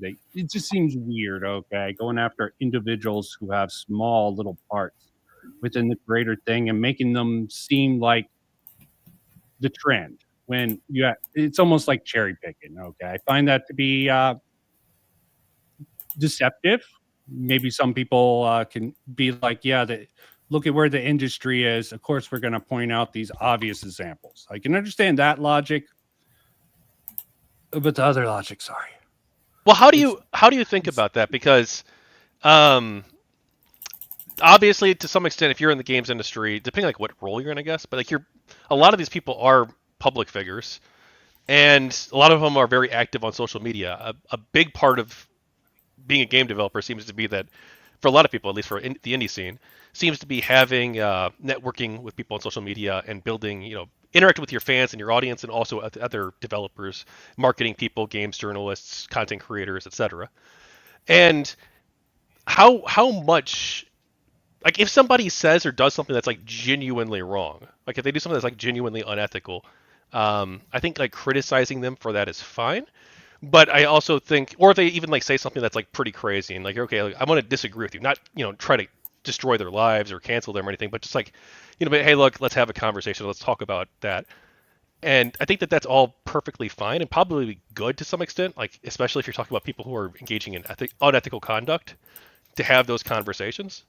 But I do think too that there's this tendency to focus so heavily on individual people because they have a tweet and there's a lot of dumb tweets out there.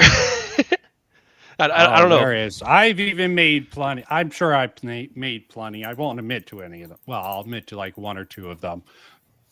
But yeah, there are dumb tweets, and sometimes people say stupid stuff or don't think about it. And some people just won't apologize, won't acknowledge it. They'll just move on. Okay. And I find that shameful, especially if you have sort of a voice, influence in the sphere. Okay. I think that should be the focus of this. Why go for the sort of actress or actor who played a role? Why not look into who actually hired them? But that's the whole ethical versus efficient trade. Okay. Yes. Tactically, it might be fine to attack the face for repeating the message that they're not handlers, but their employers sort of put out there. But you're sort of misplacing. The people behind the scenes are protected, and they just put these other people to sort of be a shield, like Gamergate, not your shield. Okay. That sort of whole concept comes into the whole factor there. Right. And I'm totally freaking, we have a hater of the Act Man. You are for AndyPants, Miss Sparkles? Sorry, I went on a rant, but yeah.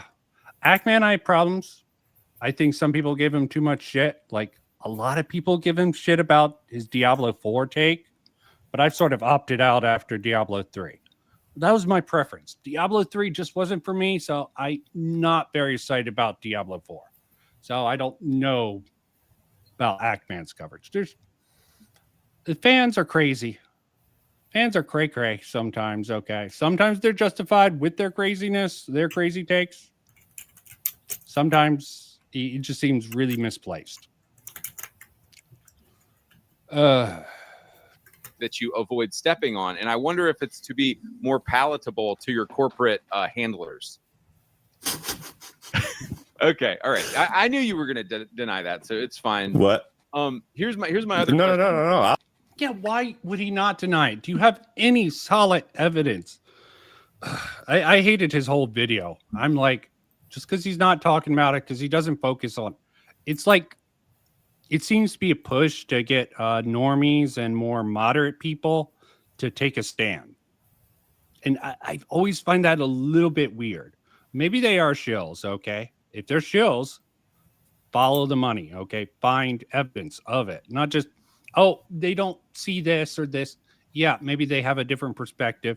Maybe they think that the culture war bullshit sort of dilutes the discourse within it. And in Ackman's case, when he'll bring it up later. He likes obvious examples that he can factually go on. But he also has a connection with commentary community, and he's had to deal with them. I think his approach is good, technically. He's willing to have a discussion about this. What are your guys' thoughts on his approach? Is it snaky or is it something you approve of in theory, as long as he's being honest about it? Which we can't know either way.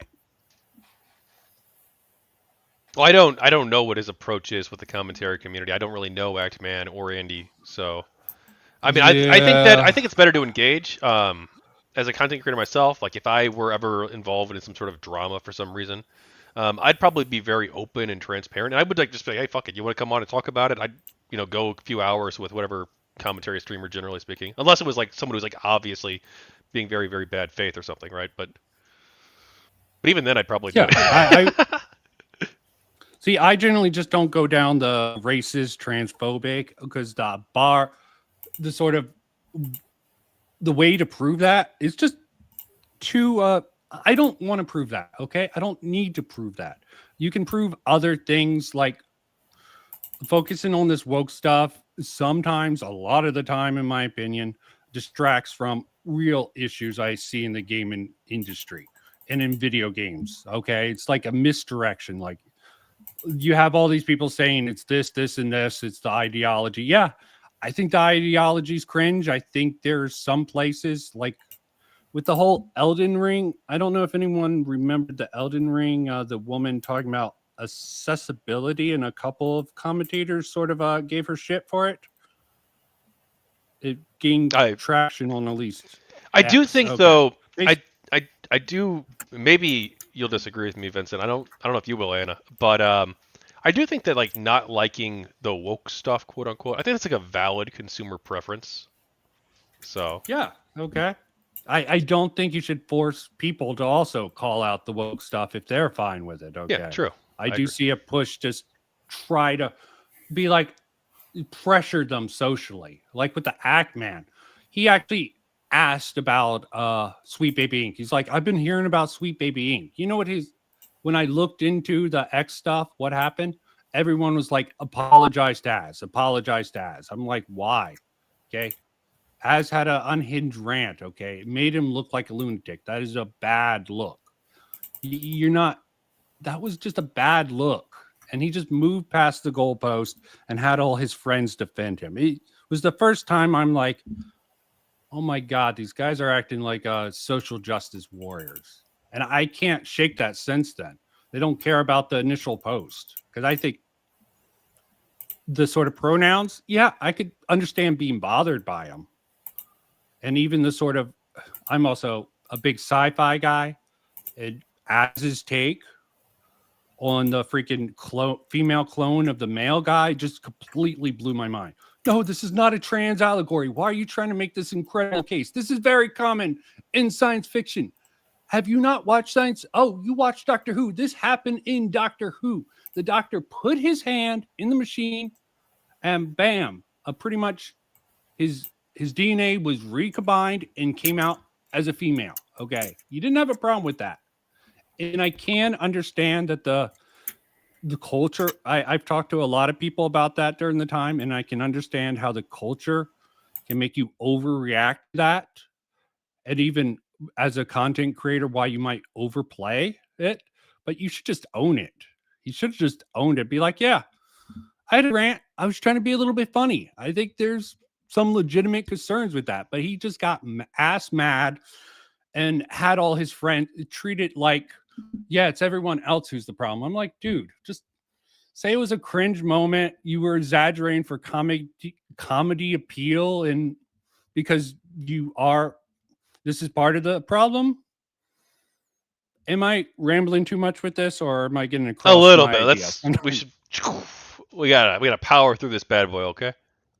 I'm sorry. I am prone to rants. I'll answer that question. Yeah. I'll answer that. Why do I avoid? So I watched about 2 minutes of your woke YouTubers video and I could not stop laughing. And I was like, I gotta sit down, get some popcorn and really enjoy this. Right. I especially liked the part where you were like, why don't these YouTubers talk about racism directed towards white people? Yes. And you know what? You're right, bro. I started working on a new video. It's called "Why is the Great Replacement Theory So Bad?" And I think the. What do you think of his use of humor? And I will remark, yeah, my rant was too much, obviously. And a wife who ran away. She's like, why do I associate with this guy again? I'm out of here. It just seems a little bit out of place to be like.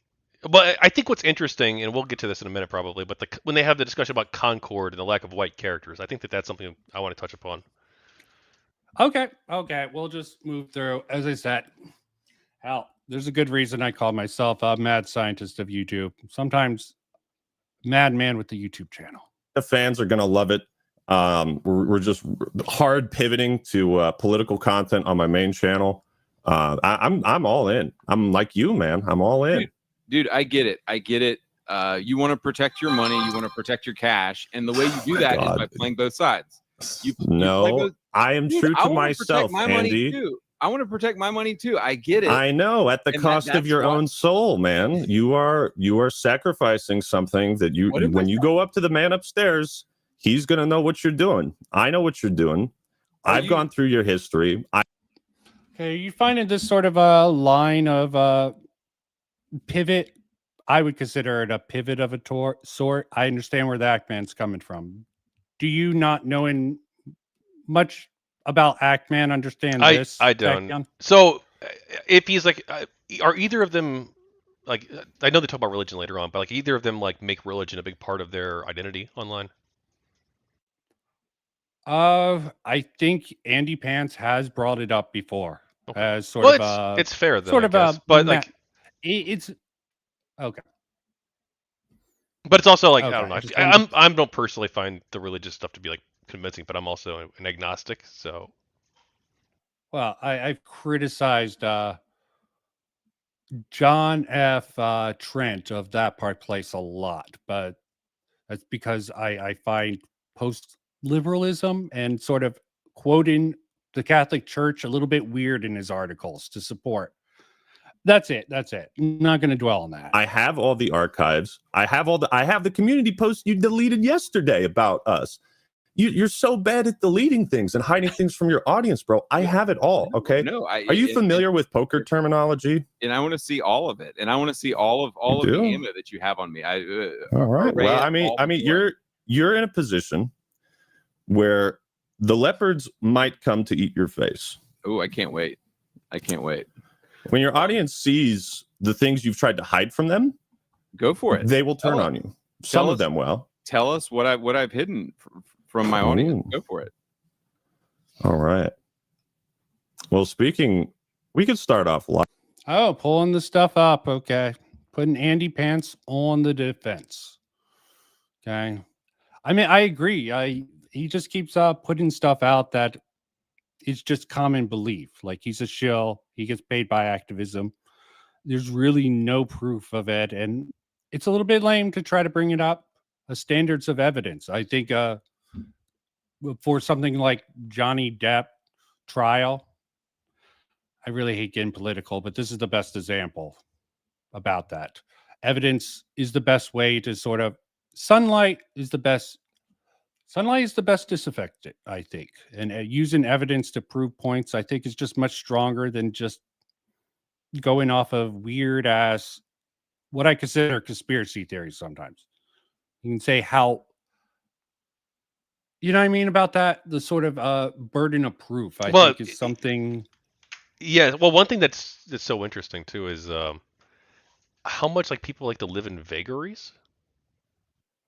And I guess like a great example of this, rather than being vague myself, is like when when people criticize like the media, like I criticize like quote unquote the media all the time. Like it's like the main thing I do kind of with my book, I guess. But like how many people just like, oh, like the media is wrong about everything. So like therefore they just like don't believe anything that they say. Everything that you read in the New York Times is immediately wrong, or Wall Street Journal, or whatever it happens to be, right?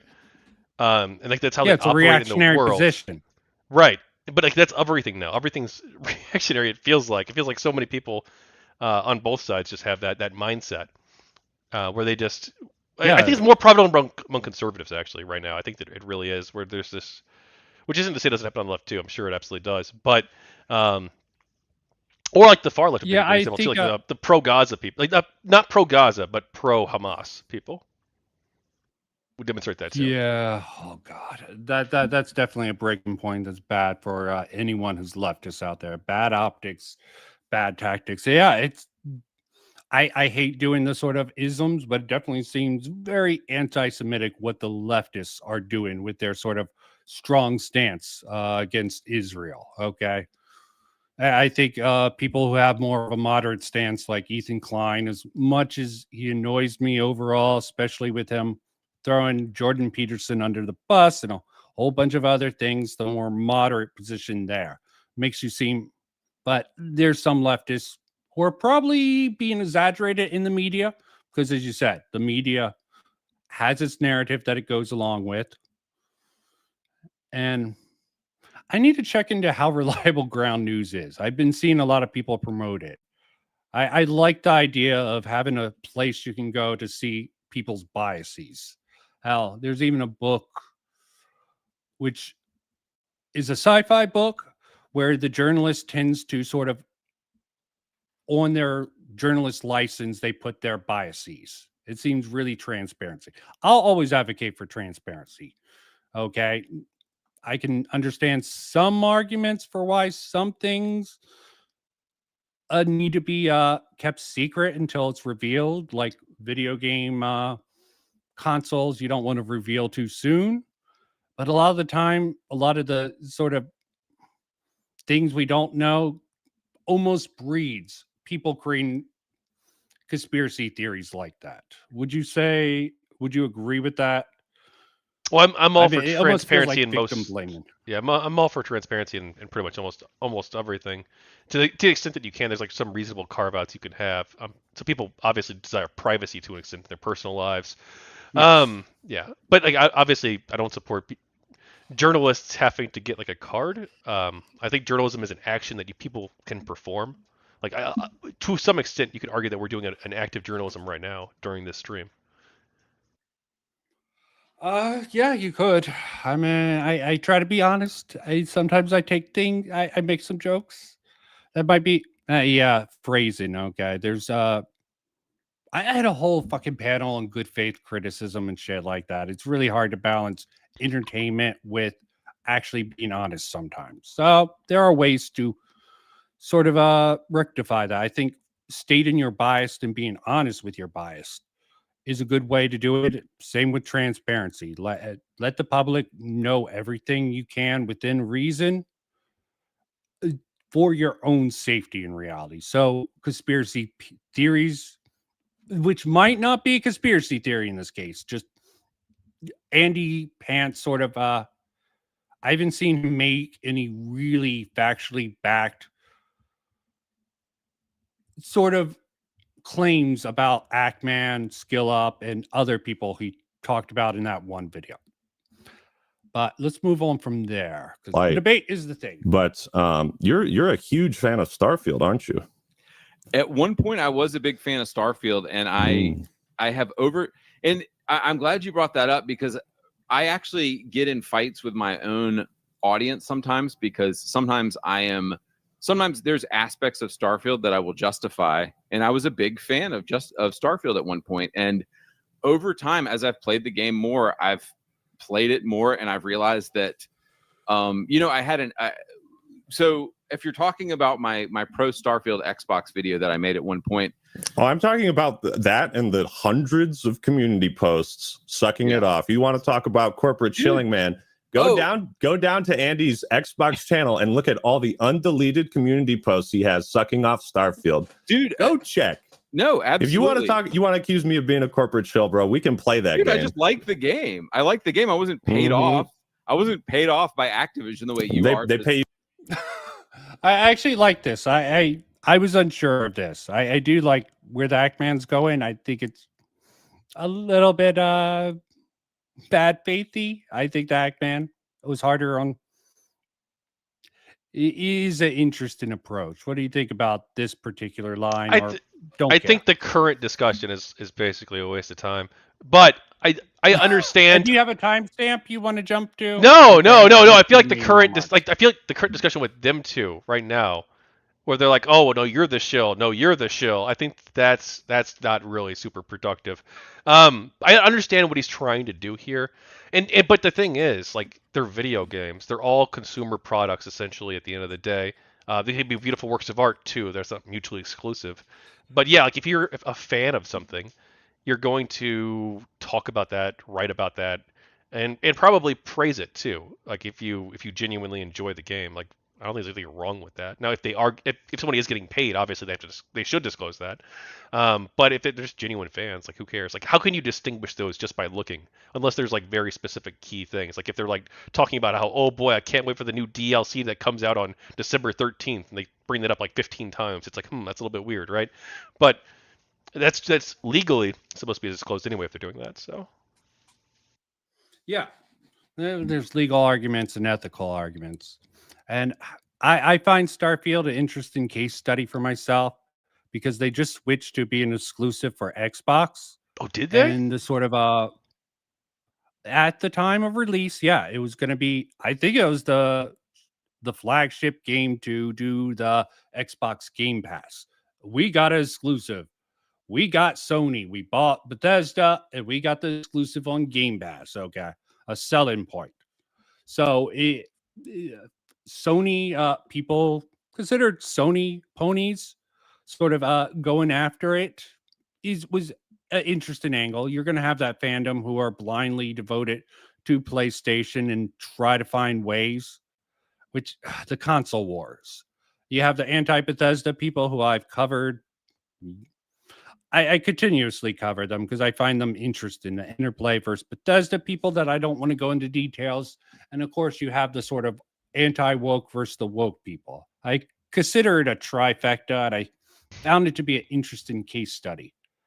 It's not a great game, but I think it was too harshly criticized for certain things, which they deserve to. I agree they deserve to be criticized for those particular lacks, but people want to make things out to be almost irredeemable when I'm like, there were still plenty of things I liked about the game. Yeah, had a lot of flaws.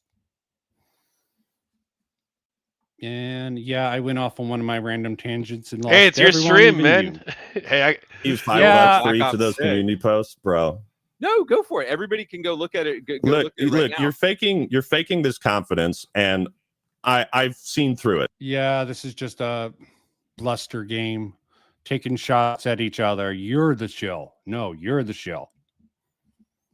Tactically, I understand. Both of them have good. Hell, the Ackman, I think, has a better case in here. But I know more about that, so I won't try to get you with it. Do you think that was strange at all that it had 3 black females in it and 1 white man, or are you just going to ignore like? Okay, all right. Yeah, this is the Concord discussion. Okay, so when I heard this, I got 2 thoughts. They're 2 completely separate tracks, basically. One of which is, if you are going to go the checkbox route with diversity, or if you like think that that's a really important thing to have, then I think that having diversity for like white male characters is fine too. I think that's good. It should be if you are going to go that route with the game. But I also don't think that developers really should go that route. I think that they should design the characters based around like the narrative, and design just go with their artistic vision for what it happens to be. And like if like you happen to have a game that doesn't have any white male characters in it, like I don't think that's like the end of the world, including like Concord in this particular case here.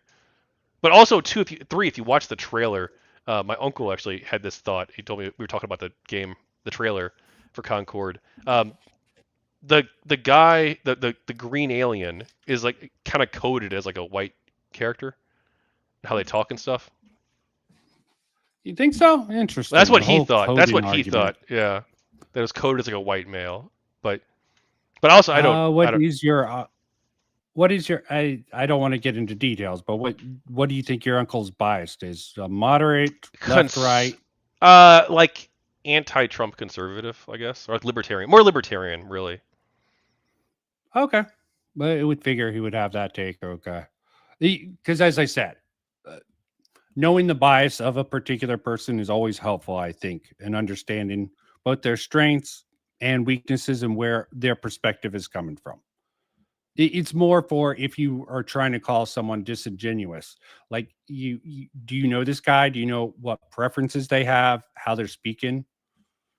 Okay, because the sort of creator to audience sort of pipeline because I'll admit my faults. I'm a little bit ADHD, a little bit ranty, mad off the cuff, sort of content that probably isn't that appealing to people, but I want to create content like this for people who are interested in the sort of more spastic, ranty, sort of off the cuff ADHD content. It's not very popular, but that's the route I'm choosing to go down. But I don't care about getting too successful on YouTube. What's your particular strategy for as a content creator to try to get people into your content? I don't know, man. Content, right now, I'm just trying to okay, get through this book, this book project. Well, actually, that is, I guess, the strategy, right? I'm gonna finish this and make clips from that. I need to do more streams, but I've been so busy lately with the Kickstarter, all the behind the scenes stuff with that. Also, getting the cover ready for the book. There's a whole thing that happened today or yesterday where I realized that if I use the traditional 6x9 format, then the book's going to be over 800 pages long, the first volume alone. And so I switched to a larger format, most likely. So it's like, yeah, it's like nonstop stuff. So I don't really have like a growth plan right and now. talking about that sort of stuff will bore most audiences. Yeah, almost certainly. There almost probably certainly. is an audience, but I can understand you focusing on this one task. Yeah. And maybe if you want to continue streaming, you'll sort of pick your lane and Well, what sort of content you'll and like one of you'll those figure out what you're. I'm thinking about doing Go on. a third book already too, which is going to be like possibly about the Ukraine war and interviewing people. Oh, that's just one idea I have. To cover, Okay. but that would be like way smaller in scope. I'm not doing fucking 70 interviews again. Okay. Yeah, don't get into that YouTuber burnout. Take a little break, okay?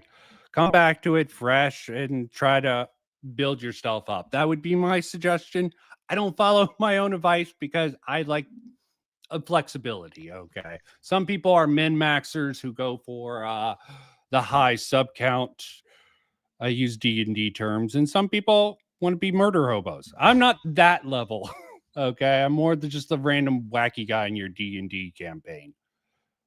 But yeah, the sort of audience, sort of what you're trying to project to your audience, what you want from your audience, what the audience wants from content creators is important to consider if you want to make this into a career. And the Act Man definitely has made this into a career.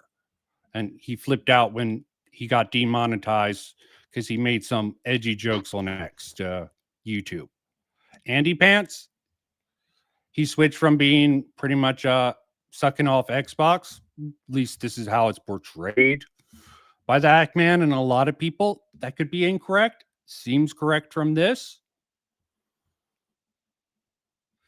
And I think that's all I have to say on that. You have any more about the Concord, or you were wanting to wait until they get into it a little bit more before going into details? We can wait. I really just.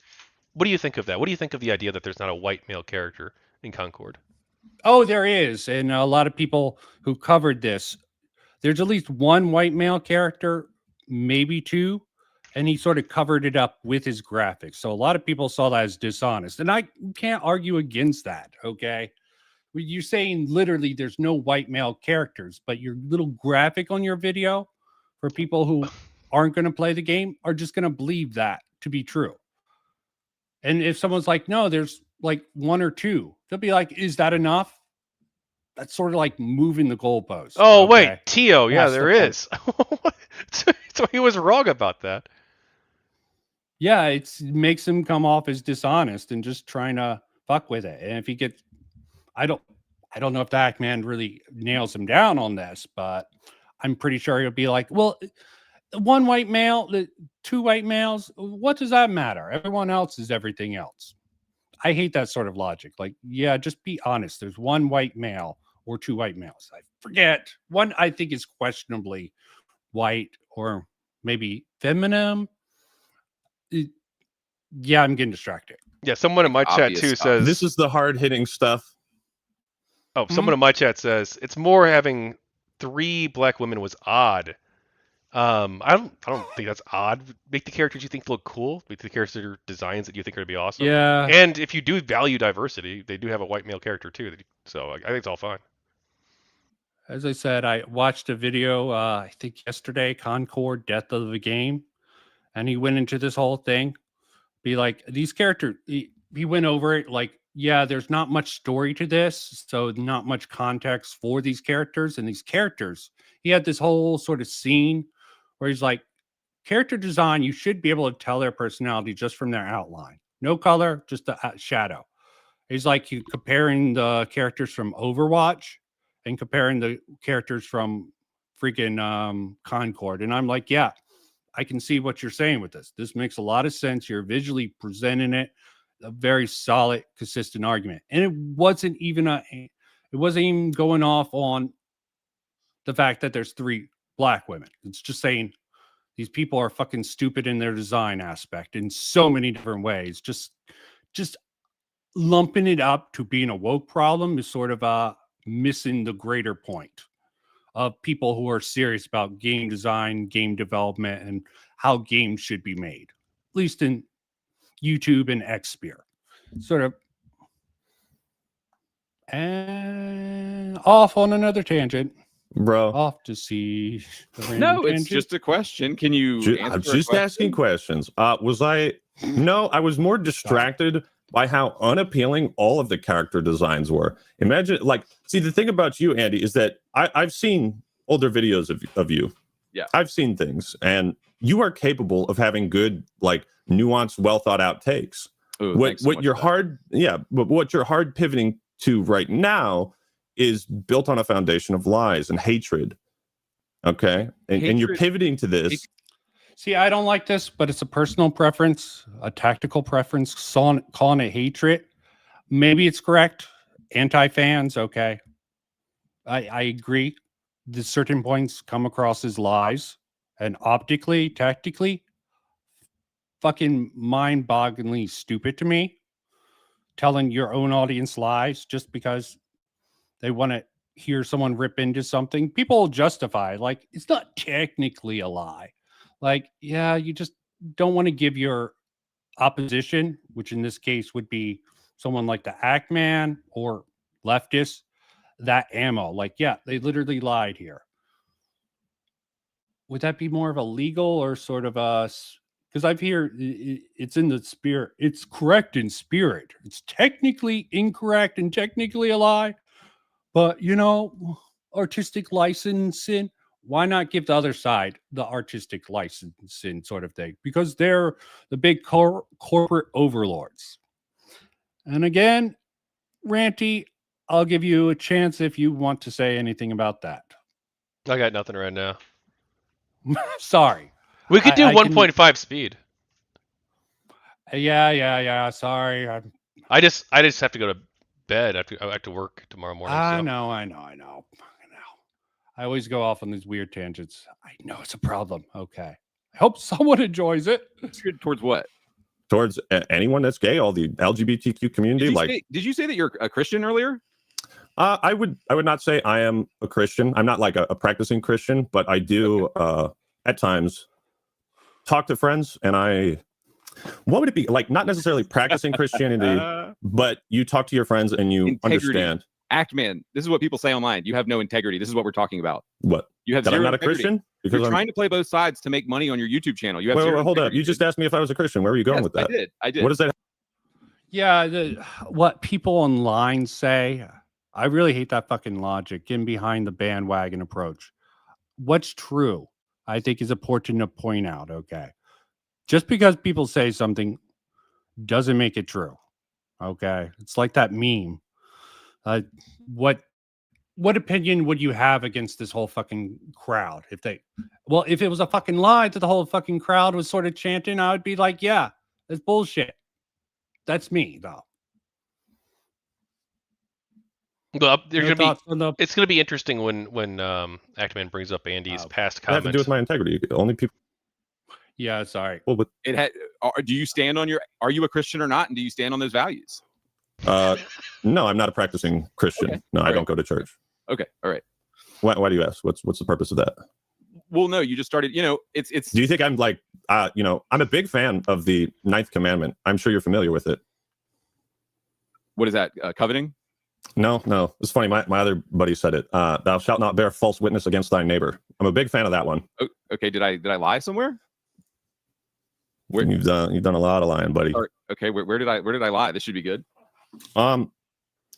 Yeah. Let's see.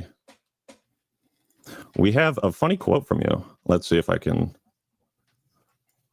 I found your old video on political bias in game journalism. And again, it's like, this is a good take. But see, like, the audience you've cultivated is not going to like something that you say here. Oh, great. I can't wait. Yeah, these are your words. The more gay, lesbian, trans, and female characters we have in games, the better. The more diverse perspectives we have in games, the better they will always be. This isn't really lining up with the direction your channel is going in, does it? Yeah. What I will say is that about a year ago, I was backing Xbox, and I think it's pretty commonly known that I used to have an Xbox channel. And then I think in those moments of me backing Xbox, I would say stupid stuff at some points. And if anybody wants to find that or Google that or whatever, I don't know. Is that one of those stupid things? Okay. I know you want to get to a certain point. This point here, actually, this is okay. This stuff. Point also, I'm like, yeah, you're just saying it's a stupid point. What he should do in this instant is go through his logic in that moment. The Act-Man gave him a display. He admits to certain problems. He doesn't just be like, yeah, they fooled me, blah, blah, blah. He's like going into the details, making it sound really realistic. Just hand waving it away. It was just stupid. Why were you stupid back then? Well, and it's obviously, I think it's kind of it's a funny thing to like change your mind on. Like if he wants to, he could just be like, hey, look, I used to hold this view. Here's why I changed my mind on it. But I guess he's like going that I was shilling for Xbox instead route, which is a little bit odd, but okay. I don't. That's just career suicide. Yeah, I don't know why. Like his original take, I don't like have an issue with, like except for it's always good. He said to have like this extra diversity of the characters. I don't know if that's always. Remember, there's good, only two sexes, but okay, binary, male or female. Well, he also talked about like gay characters and stuff too, but and trans he said too. But I'm totally I'm all for greater diversity in games. That's totally fine. I don't have an issue with that at all. The setting and story, I think it works a lot better. Yeah, I agree. I mean, context dependent. Okay, I mean, you throw a gay person in the middle of something that's very masculine and very not friendly to gay people, it might come off weird. But if you do the world building, you do put the proper work in, you can get a lot of ideas across. If you have the framework for it. I think in our Alien discussion, I was talking about lampshade, and even towards the end of that movie, they lampshade some of the problems that make them less. It feels more natural. Some of the sort of stupid stuff, you would be like, why is he doing something stupid? They sort of lampshade why this guy would have such a hatred for synthetic or artificial beings in that movie. Right. It makes sense for the character to make the bad decision, basically. Yes. It takes work and takes talent actually to sort of get those characters off. There's nothing wrong with simple stories. Like there's a lot of great simple stories out there. But if you want to do a more complex story, you got to put in more work to get it to work. It's risk versus reward. You want to tell a new story, you got to find a way to get it to be accepted within your target audience. Yeah, you don't put in that work and you get disappointed by it. Don't use the excuse that they're just bigots. Okay. Yeah, I agree. That's my thoughts. Well, and also that pisses people off. Yeah, pisses off the people who are your customers, right? That's like the worst. That's a really bad strategy. Yeah, I mean, for certain things, I can understand the arguments. The sort of harping on. I went over it earlier about attack in the face when I'm like, doesn't make sense. They want you to attack this person, okay? They're putting out this person so they can deflect, okay? Who made the decisions in the background to hire this person? Well, do you think that's what it is? Because I thought that too. Like, I wonder how many of these games they kind of put a woke element in there so that they could blame that in case it fails. I wonder if that's true, but yeah, I have no idea. It's it's really just a lazy. I think it's a laziness. Okay, I see a lot of evidence. It's just sort of a shield. Okay, for laziness, incompetence, and just why don't like the strike? Okay, the writer's strike and the sort of terrible conditions the VX F department had to suffer, which probably not that She-Hulk was good, but it was criticized for a lot of the visual aspects. And you find out if you look into it that Disney just leaned way too hard on their VX department and they couldn't keep it up. So they kept on outsourcing, and that declined the sort of quality of their product. And just to say you just hate this because it's you're racist or sexist or blah blah blah.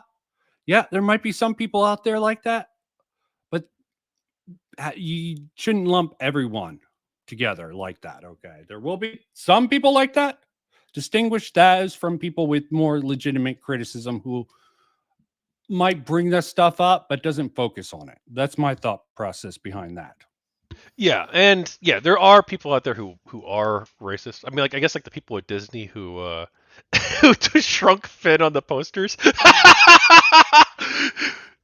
Though that was probably less racism and more they wanted to make money in China. Exactly. A lot of this stuff just seems like a ploy. But as I said, I sort of follow the Mr. Medicare mindset, the sort of Occupy Wall Street. Oh, it worked to sort of break up this protest? No, I could be incorrect. Okay. And I'm sure it's way more complex than that. But I think that was the initial point. Like, look, this sort of broke up the people against Wall Street. Let's try to amplify these feminists and these other activists within this to sort of deflect from other unethical practices. Give them a red herring to go after. We don't care about this. We're going to throw them away at any moment, but we're going to use these people as a distraction until we can't anymore. Then we'll pivot. They can just pivot back to the right, more conservative thing. If that's what makes them money, that's what they will do. Just my thoughts on that. Yeah, no, let the market decide what's successful and not, and then we'll see what plays out. Yeah, I think there is a market for. You don't think? I think there's a market for a wide variety of games. I think there's even a market for more conservative coded games, I guess you could say, and more progressive coded games. Though they haven't been doing so well lately, have they? Well, Baldur's Gate 3 actually. Oh yeah, I guess I've not played Baldur's Gate 3 yet. I need to. I want to. I hear it's good. Yeah, my backlog is so huge. I will get to it. I'm sure it'll be good.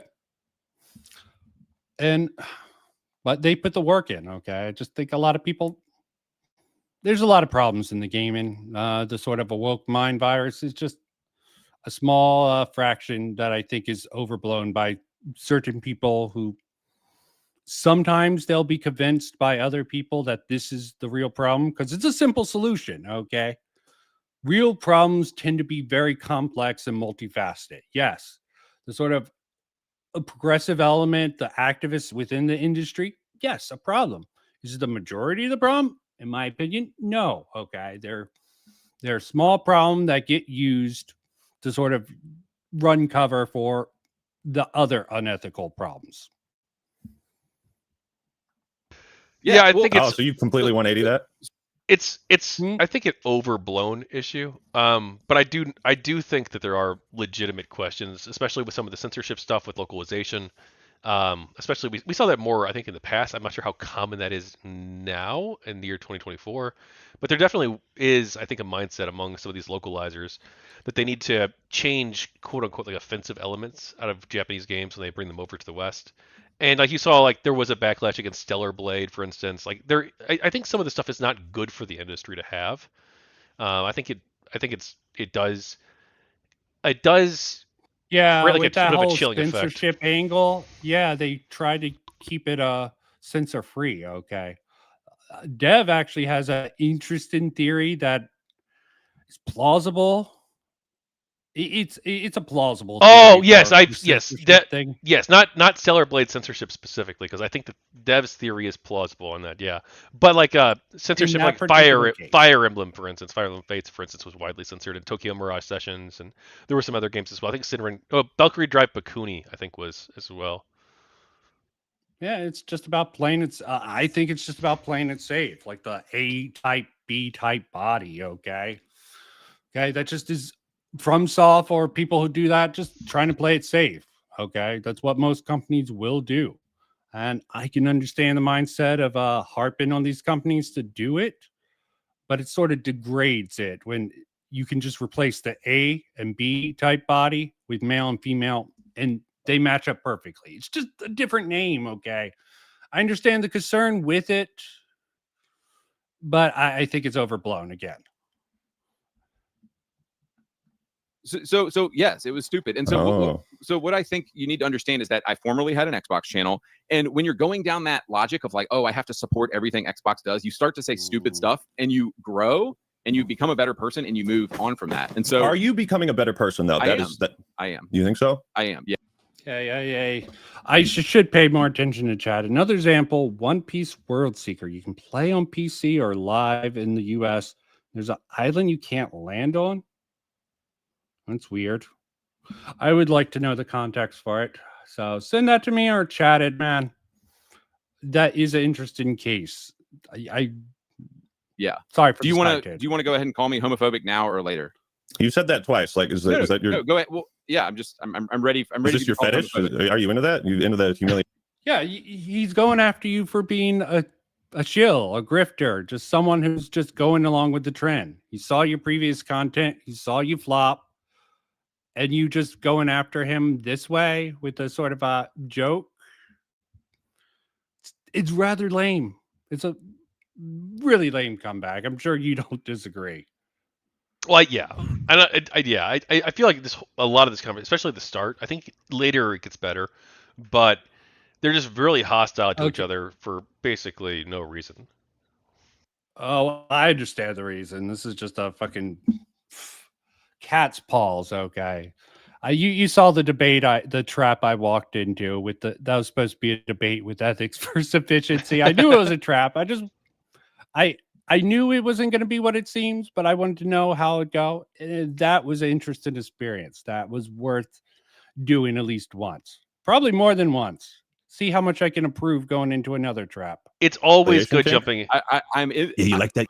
It's always good jumping into these traps and having fun with it, I think. If you're a streamer, yeah, just have fun. Do it. Like, people take their credibility too seriously. Oh, they own you. So what? Okay, I got a lot of interesting information out of that.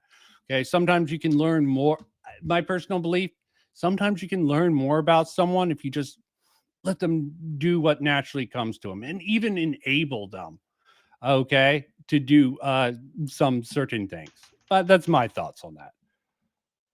On an island you can see and crash into, but the PC and US players can't land on it. Okay. Characters had swimsuits and a mission involved in the land. Okay. It's the beach episode of an anime, hot babes in bikinis. They stole that from us. How could they? I know. Glad I'm not a gooner. I definitely... I'm glad that's not a focus. I understand some people really want to... You can't play a game if it's not attractive characters.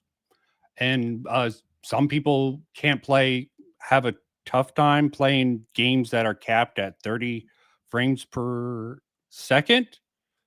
And I'm just not that discriminating. I can understand people being mad about that and not be able to play it from their personal perspective. But as someone who those things don't bother me too much, you know what I mean? It bothers me. Petty concerns that I want to take. I want to try to take seriously, but it's just hard from my particular perspective to do it. I'm trying. Okay.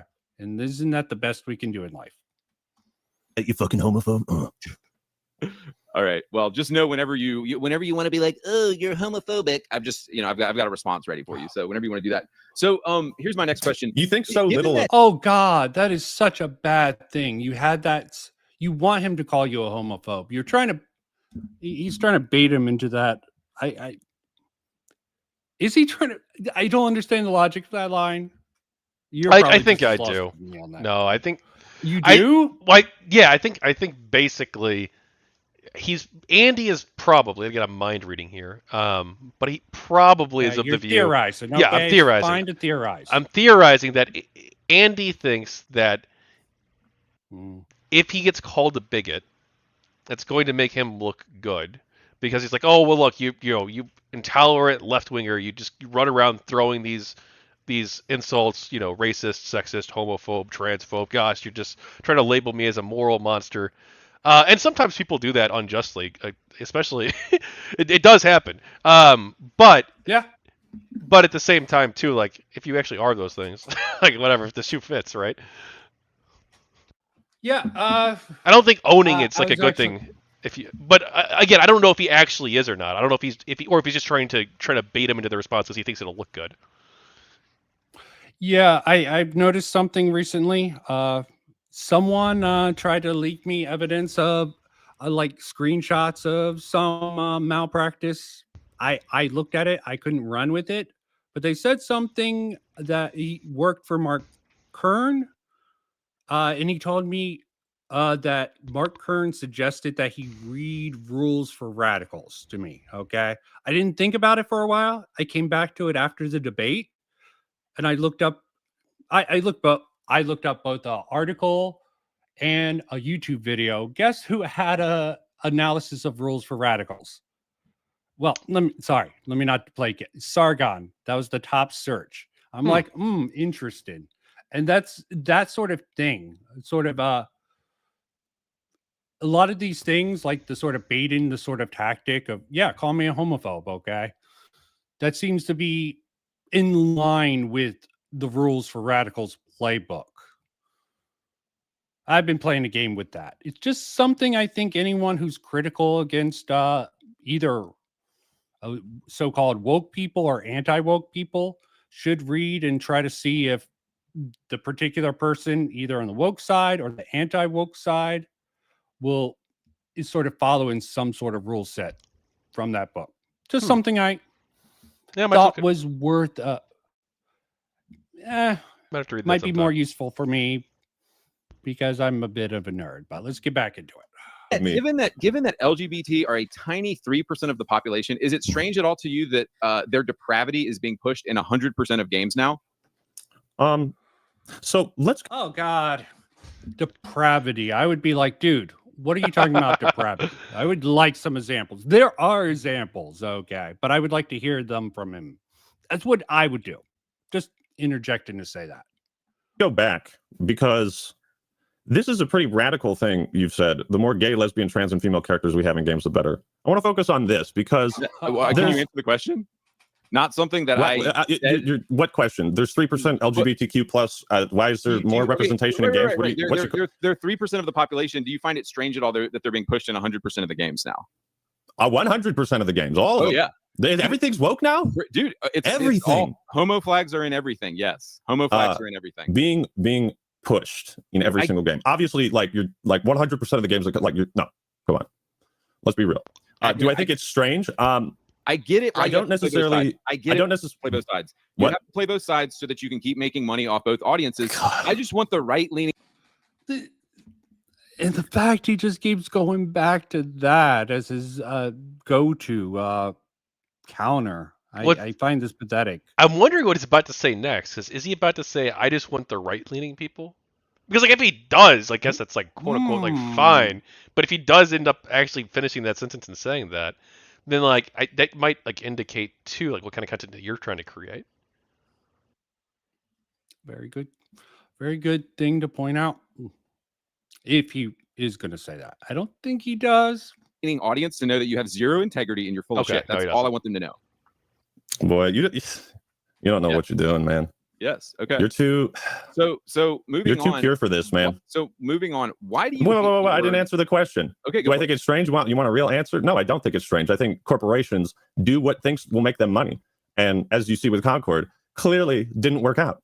They didn't make money off of that. Do I think it's strange? No, it's a noticeable pattern you could trace at least well, not just back to 2020, but after the BLM protests, riots, after all of that, that's when a hard push began, where corporations started being like, wow, there's a lot of popularity behind this movement. Let's capitalize on that. Let's, like that famous fucking, what was it? Yeah, I agree with this take also. They're going in the society they think. And also the problem with a lot of this media, I find, it's a lot of things go into work, into development. And hell, even some stuff that's been in development's just been canned, okay? It's happened in Hollywood even. Okay, there's the squeaky wheels inefficiency of Hollywood. I definitely criticize them for trying to fix this stuff in post all the time. I definitely find it a waste of money. Like, why don't you just plan it out properly instead of fucking go all willy-nilly and have to spend even more money to fix it later on? I mean, there's some cases, like Sonic is a good example of where they put out the trailer and everyone hated the design. Okay. So they went back and fixed it. And that actually worked out well in PR for them, I think. Any thoughts on this particular line? I just don't know enough about like Hollywood, for instance, to say. So fair enough. I'm trying to make a related parallel. Well, the Sonic one's a good example. Yeah. So changing it was good. I mean, yeah, I agree that I think the Sonic movie was very well received by the public, and I think presumably by the Sonic fans too. And I think that them changing the design was actually like a good way to basically regain the trust of the community. Yeah, this is why I'm curious about Silent Hill 2 remake. Okay, they had a bad trailer. I agree, it looks horrible.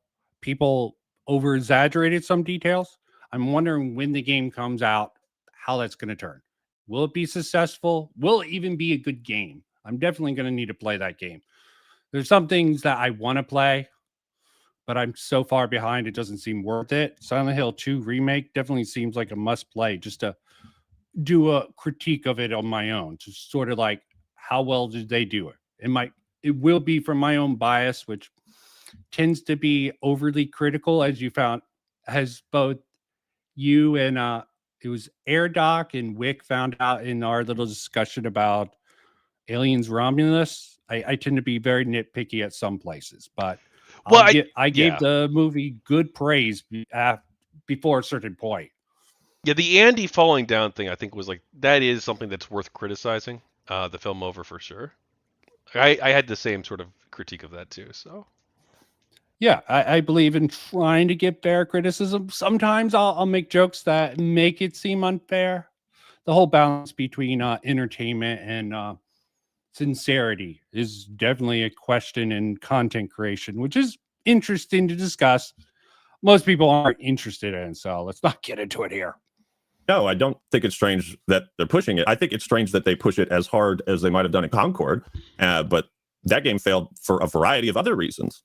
Not just because it had gay people in it, and it's like, I mean, you're using all the right dog whistles to get the certain audience and crowd that you want, and it's like, and sorry, I have to criticize him for using. I'm very particular with language. I avoid certain language. I think the dog whistle. Well, I think I understand that these things happen sometimes, but I think you should probably try to mute yourself when you can. Yeah, fair enough. Yeah, but whatever. That's not a big deal. I don't really care. It's not a major criticism. I wouldn't stop watching a creator because of that. I think he does do a good job of just like joking a bit, but then he's like, okay, do you want to actually be real? Because he's treating a lot of this as a joke, but then he pulls it back, be like, okay, you're memeing. I get it. I do the same a lot, but you want to have a real discussion. I think optically, this is besides some of the sort of parts that were like, what the fuck are they doing here? Lifetime, maybe their tactics to sort of think, I think that's a legitimate tactic to joke a little bit, try to collect your thoughts and think of where you want to go next. But that's more debate tactics. I can respect the grift to a certain extent, but you have absolutely no grounds to question my integrity when you have none. Dude, you play. I mean, I get why you play both sides, because you can grow a bigger audience. You keep saying that. I don't play both sides. I make fun of both sides. Not off the gays. Yes, that's how I grew my channel. But obviously, you have zero integrity and you play both sides. I get it. That's classic. That's what I do, buddy. I mean, I play both sides. That's why both sides hate me at times, because I make fun of both of them, because I don't restrict myself to 50% of the material. True. It's better to just stick to one fucking side. Okay, that's always the case. Honestly, from a viewership standpoint, it does seem like people who take sides tend to do better, at least in the short term. But yeah, why would you restrict yourself to half the content? Because there's a lot of stupid shit out there that people do all across the video game political spectrum and political spectrum in general. So if that's your thing, and just have at it. And just telling boldface things that can easily be proven to be incorrect is just going to kill you in the long run. Maybe you can get away with it for a while, maybe even for a long time. Okay. Many people who've been exposed after years of being respected. Well, Mr. Beast recently, right, has got some controversies. Exactly. Okay. What sort of took him out? Fucking going after the trans person, because this is at least the theory. Well, he had a lot of stuff too. He allegedly. Bam. Yeah, he allegedly. We don't have to get into it if you want to. I don't know all the details. That doesn't work as well without the actual meme of the GameStop thing. Go on, sorry. I've seen some videos about this. You know, probably the ones that everyone else is seeing. Shit. But you know, I've like independently verified every single claim that's been made. But like, yeah, he allegedly like staged some of the videos. He treated one of the employees quite harshly. Not employees, but the guy he had basically in the isolation chamber or whatever for weeks without it. You know, to his detriment of his mental health and to his physical health. Like actually with keeping the lights on 24/7, like things that'll actually possibly kill a human being. You shouldn't be doing stuff like that, obviously. And then hiring a sexual predator, that doesn't seem like really good. Yeah, and the sort of sticky trail to that came from a weird place. It was the whole Shadman thing that got into that. And that sort of put the crack in the Mr. Beast overly positive content, okay? And not the ethics just... And he's just going to probably power through this, okay? And people will forget it. And I think that's sort of disappointing because there's a lot of things to criticize him for.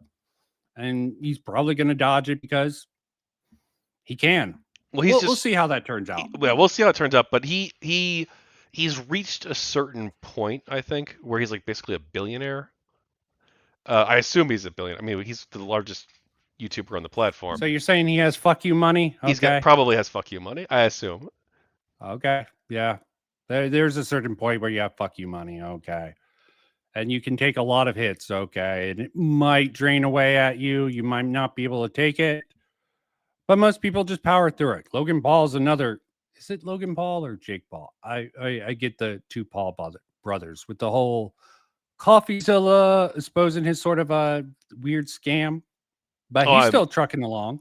Yeah, I'm not familiar. It does seem like, once you reach a certain point as a creator, it seems like controversies, even if they're like legitimately bad things, it don't seem to affect creators that much.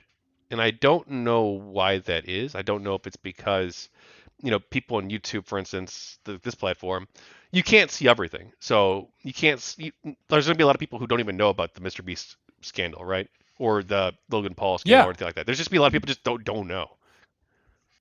Yeah. And they won't care, okay? Or they have a parasocial relationship, right? Parasocial relationship is becoming big. This is why I have ethical issues with placating the audience so much, probably to my own detriment. The sort of audience capture, the sort of feedback cycle. When you study the sort of social media mechanic, I'm not going to go too much into it. Yeah, there's a lot of problems with the psychological aspects of that. But continue. Why would I do that? When have you ever hated on the LGBT community in any one of my most popular videos is feminism and SJWs versus video. What are you talking about? It's like a 10-year-old video. It has 5.4 million views, bro. Go ahead and pause it. Like, what you keep moving the goalposts on everything. It's like, when have you ever... Why should he? Yeah, why should he make a video attacking the LGBT community. Yeah. Like what? Like if his values aren't that, like why would he do that? Yeah, they're trying. I This feels like a coordinated campaign to get rid of centrist. Okay, anyone in moderate position. I don't like it when left people try to force the more moderates and centrist people out there to choose a side. You're either with us or against us, and this seems like a sort of tactic I'm seeing. You know, you're not with us, you're against us, and maybe he's correct in this case. Maybe AndyPants and the anti-woke, maybe Ackman secretly is a not Bethesda, sorry. The corporate shill or something. I just don't see any actual evidence. You can't just go with what people say. People can say whatever they want. They can spread whatever message what they want. What are the facts to really back it up, the claim, okay? How true, how much does it sort of correlate with reality? That's how I judge these sort of cases. It's not a black and white issue. It's like, yeah, I can see his AndyPants and any anti-woke people going after the Ackman a little bit, but they make incredible claims, require incredible evidence. Yeah. I think that sums up my thoughts on that. I really need to nutshell more things. Made fun. The Hogwarts Legacy shit was last year. You don't know anything about my channel, bro. People are like, what happened to that Act Man? That's honestly what people are saying now. What happened to that Act Man? Because he went away. He disappeared. No, he didn't. I made the Hogwarts Legacy video last year. What are you talking about? Questionable. What questionable? What do you mean? That video's still on my channel. You can check it out right now. What the audience is saying about you. They're saying that you fell off. Yeah. So you're just regurgitating what your audience is saying. I don't care what your audience thinks. I care about what you think. I want to hear your. Bingo. Okay. What does someone also the lack of responsibility. I'm just doing what my audience tells me, what they tell me. It's the same thing that brought upon someone like Hassan, or a lot of people really use their audience as sort of, in my opinion, to sort of shield themselves from criticism. I'm just doing what the audience is telling me to do. Yeah, it's. I mean, I guess it's just the pressures of being a creator, and at some point you just say. Some people say, obviously, it's not the right path to take. I don't think everybody does this, but just say, "Fuck it." If I want the views, I'm just gonna ride the dragon. And do I actually believe any of it? I don't know. I don't. I guess it's not a traditionally masculine value. See, I do have a problem. I think everyone has a problem. Sort of distinguishing hatred of a certain person and sort of their ideas. Okay. You can criticize someone's ideas. You can even hate someone's ideas and think they're fucking destructive, problematic. Use whatever word you want. But in reality, it's more the ideas that I think should be attacked and not the person. As we were talking about, the sort of face argument, I don't understand why they go for these people who are hired. That you hire someone who's an activist, of course they're going to act like an activist. Like with the certain actors, okay? They're more of an activist. Okay, yeah, there's some criticism for the cringy, crappy stuff, those sort of activists who got hired for the roles. But why not fucking find out who decides to hire that person? And because find out who's been hiring these people, who's been hiring these activists to fill these roles for people to feel attacked by on the other side. That would be the person I would go after, especially if you find out the same sort of person makes the decision for all these actresses who talk about activism. That just makes sense to me, logical sense. Go after the real source and not the face of the problem. Just, it's the same sort of idea behind that I reiterated from earlier.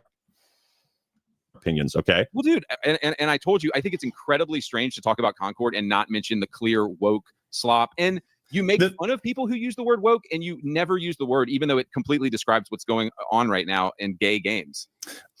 So the thing about the word woke is it harkens back to that old story we all read and were taught when we were growing up, the boy who cried wolf. These days, it's the boy who cried woke. There is so much disingenuous criticism using the word woke. The word is so liberally applied. I've made this argument before. I even came up with a new word.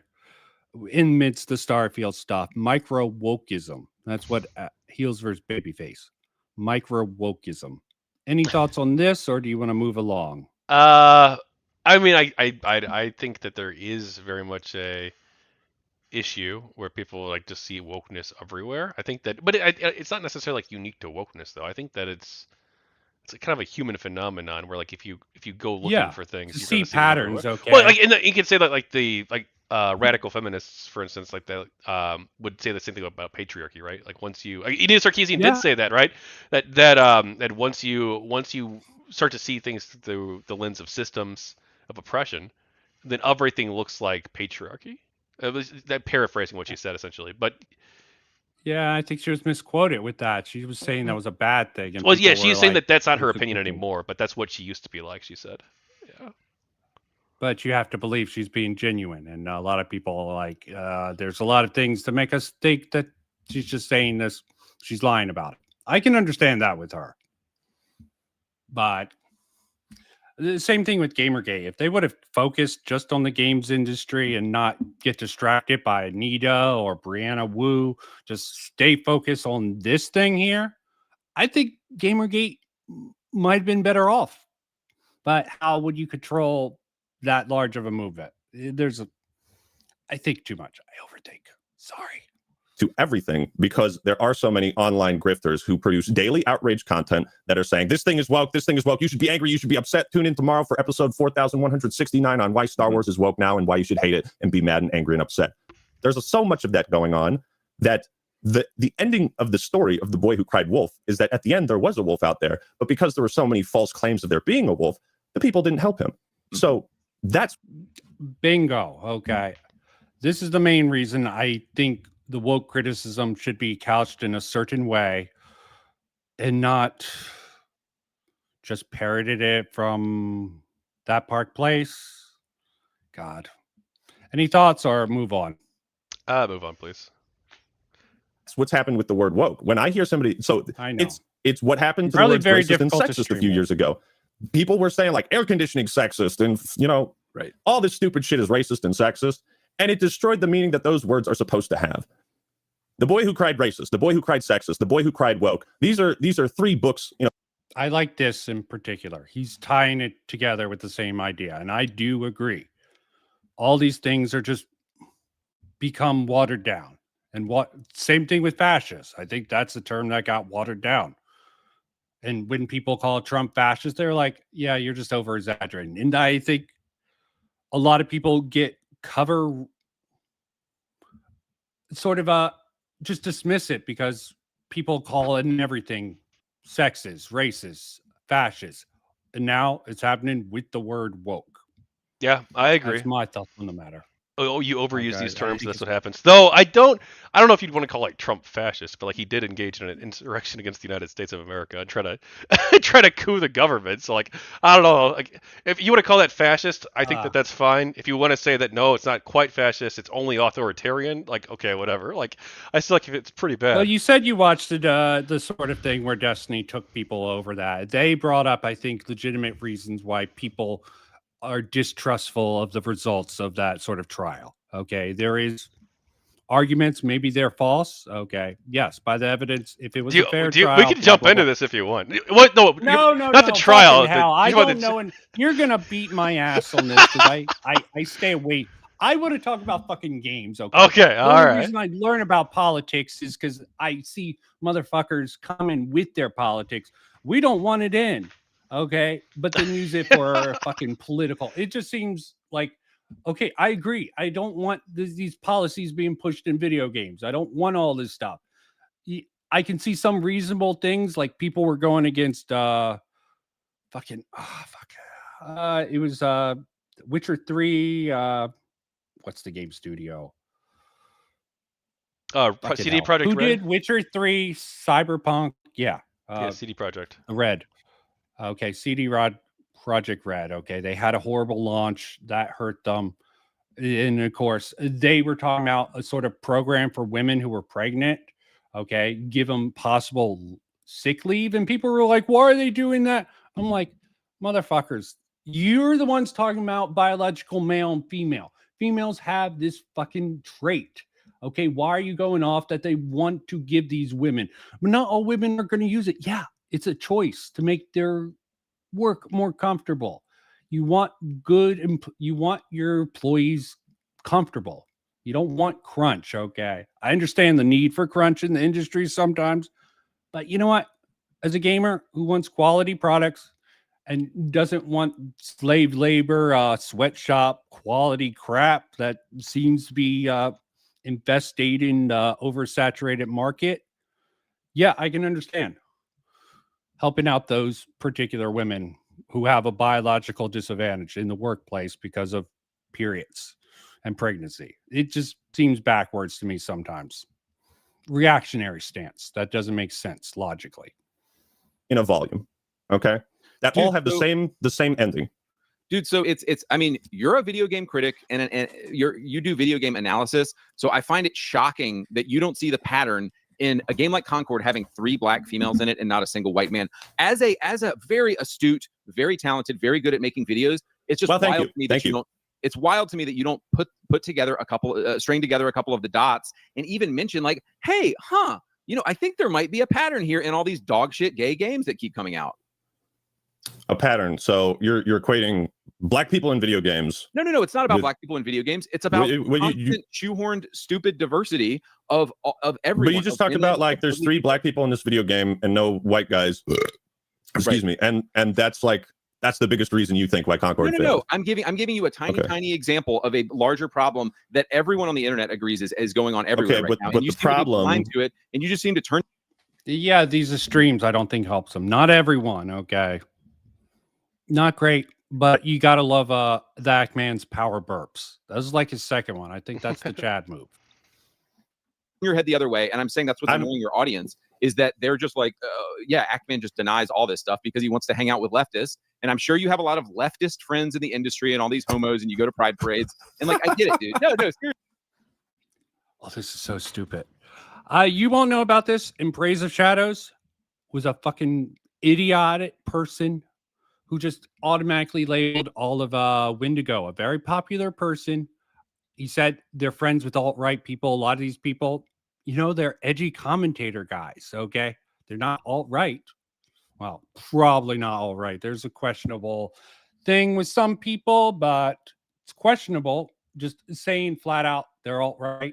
Just be like, you know, you make, again, extraordinary claims, take extraordinary evidence, in my opinion. And I think anyone who thinks critically and actually care about the truth, even if you don't believe we can fully know the truth. If you want to be a truth seeker, you want to use evidence to at least support your claim and not just because people say it. Seriously. Bro, dude, I get it.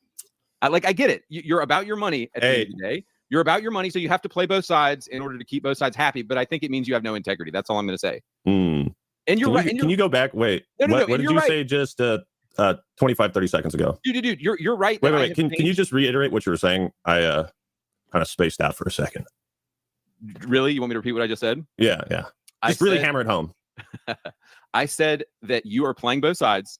You have no integrity. And I know that you're gonna cut together a video of me a year ago saying something stupid, and I'll be the first to say that I've grown since then and I've moved on from former views. Yeah, you moved on from the Xbox console warrior grift to the anti-LGBTQ grift. Sure, if that's what you want to call it. Oh, sorry. I can only laugh in response to that. Like, you're admitting to it. Oh, I was just I don't know how you come back. I think he tries to say that. If that's the way you want to frame it. No. That's the way it seems, okay? You convinced me that's not true, okay? I need to know pretty much why you admit to being a stupid Xbox fanboy who would forgive him. But you're not explaining your logic of that time. Did you have a brain transplant? Did you have a brain that's previously not known to you currently in that head? Is this why you can't sort of do what the Ackman did when he was confronted with some of his bad takes that he explained? You can understand that. I think him just not explaining this and just accepting it, even if he's trying to laugh it off, bad. Any thoughts on that, or are we moving along? We can move along. I'm trying to get through as much as I can because it's you- good Dude, content. I know. It's Moved good content. on It's from good making content. based videos to And from commentary community, there's fair use considerations if you go too long. Do you want to play both sides puss videos? Dude, seriously. See, you're not being fucking serious. Well, we with can this, jump bro. ahead. You keep laughing because you know what you're saying. I mean, if you got a certain point, yeah, that would. Well, are there I any know you have a specific? hard line. Well, I don't. Well, it's less a hard out. I can say it a little bit later because it is good content. You know, we are getting I'm getting the views right now. I'm sure you are too.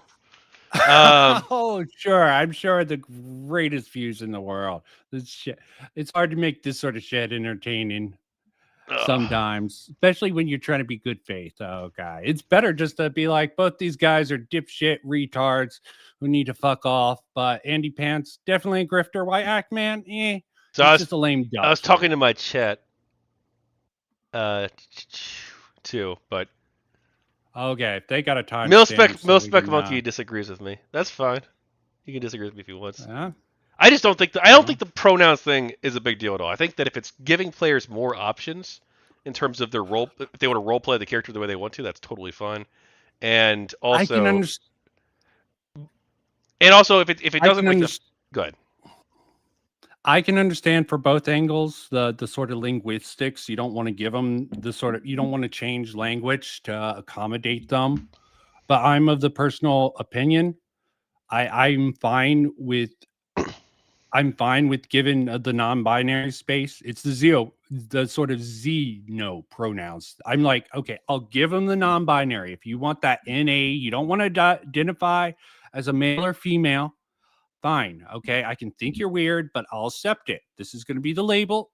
That'll be like, okay, you're confused, mentally ill, or have some sort of mentally ill is probably a bad framing. You have certain mental problems. You need this sort of space because you're confused about your gender identity. I would rather have that middle space in between than sort of forcing someone who's thinking about becoming trans to actually just skip from being male to female. Okay, I would rather them have that middle space so they could consider changing over, and maybe they can consider changing back, the sort of space to consider things. Okay, yeah. Well, but let me not go.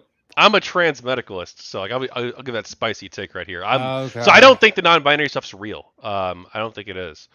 But I will say too that what changed my mind a little bit on the. I wasn't like I never cared about the Starfield pronouns thing, but actually talking with food shops about it, and on the panel and a bunch of other people too, and she's like, yeah, actually, you know, it feels good to have these various options in the game. I'm like, okay, whatever. If you like it as a player, go for it. I don't care. You know, so yeah, if players offer that options, and if some players do enjoy it, then whatever, that's fine. I mean, yeah, I could understand as a little bit more if they forced him to use a pronoun that he didn't like. Mm-hmm. But sorry, a little bit. Again. Yeah, I don't follow the type 1 and type 2 body stuff. I know that some games use that instead of male female. I don't have any strong views on it. I mean, I think just putting men and women, it's totally fine. I don't see a need for it. I think it's kind of silly, but I don't think it's the end of the world either. Especially since like in the game they don't presumably call you that, right? Like if you're they don't call you type 1, right? I assume. No, they don't. Okay. Like in Starfield, I do know they will, the enemy at least. Some places they'll use the they them pronouns. Okay. Should they even have fucking scripted have voice acted for these games? Some people think Bethesda went wrong when they went voice acted. The whole industry went wrong when they went with voice acting and sort of on rails RPG. We've gotten away from the wonderful choices that you were focusing on voice acting when you could have put more time and money into other mechanics. Well, yeah, that's a whole debate. I mean, because like there's pros and cons, there's trade-offs with it, you know. Oh, here's actually one good one. I like this one. I do see it. Okay, I find this stupid here, and I think I might want to go back a little bit. This is totally brain stupid here. Discord server. Yeah. Well, this whole thing here The change, the change in Actman's entire demeanor, though. Of course, he says the right thing later on, but just watch the change. Oh God, I even in my research, I even watched the sort of. I don't know if I want to call it research or just being terminally online. He was memeing it up on a podcast. He brought in fucking the Communist Manifesto, which they clickbaited like that man turns us communists. A great sort of clickbait thing to sort of tie in with this sort of thing here. And he also brought Mein Kampf. So if you watch it, you'd be like he's a communist. But then he talks, you know, totally humorful. Yeah, I think this is great, especially this line. He would read a ridiculous line. Then he would switch to Mein Kampf and talk about that, how great it was, but then switch to being real like, dude, look at this critique from this woman back when it was made. That was based. Okay, this is a base woman.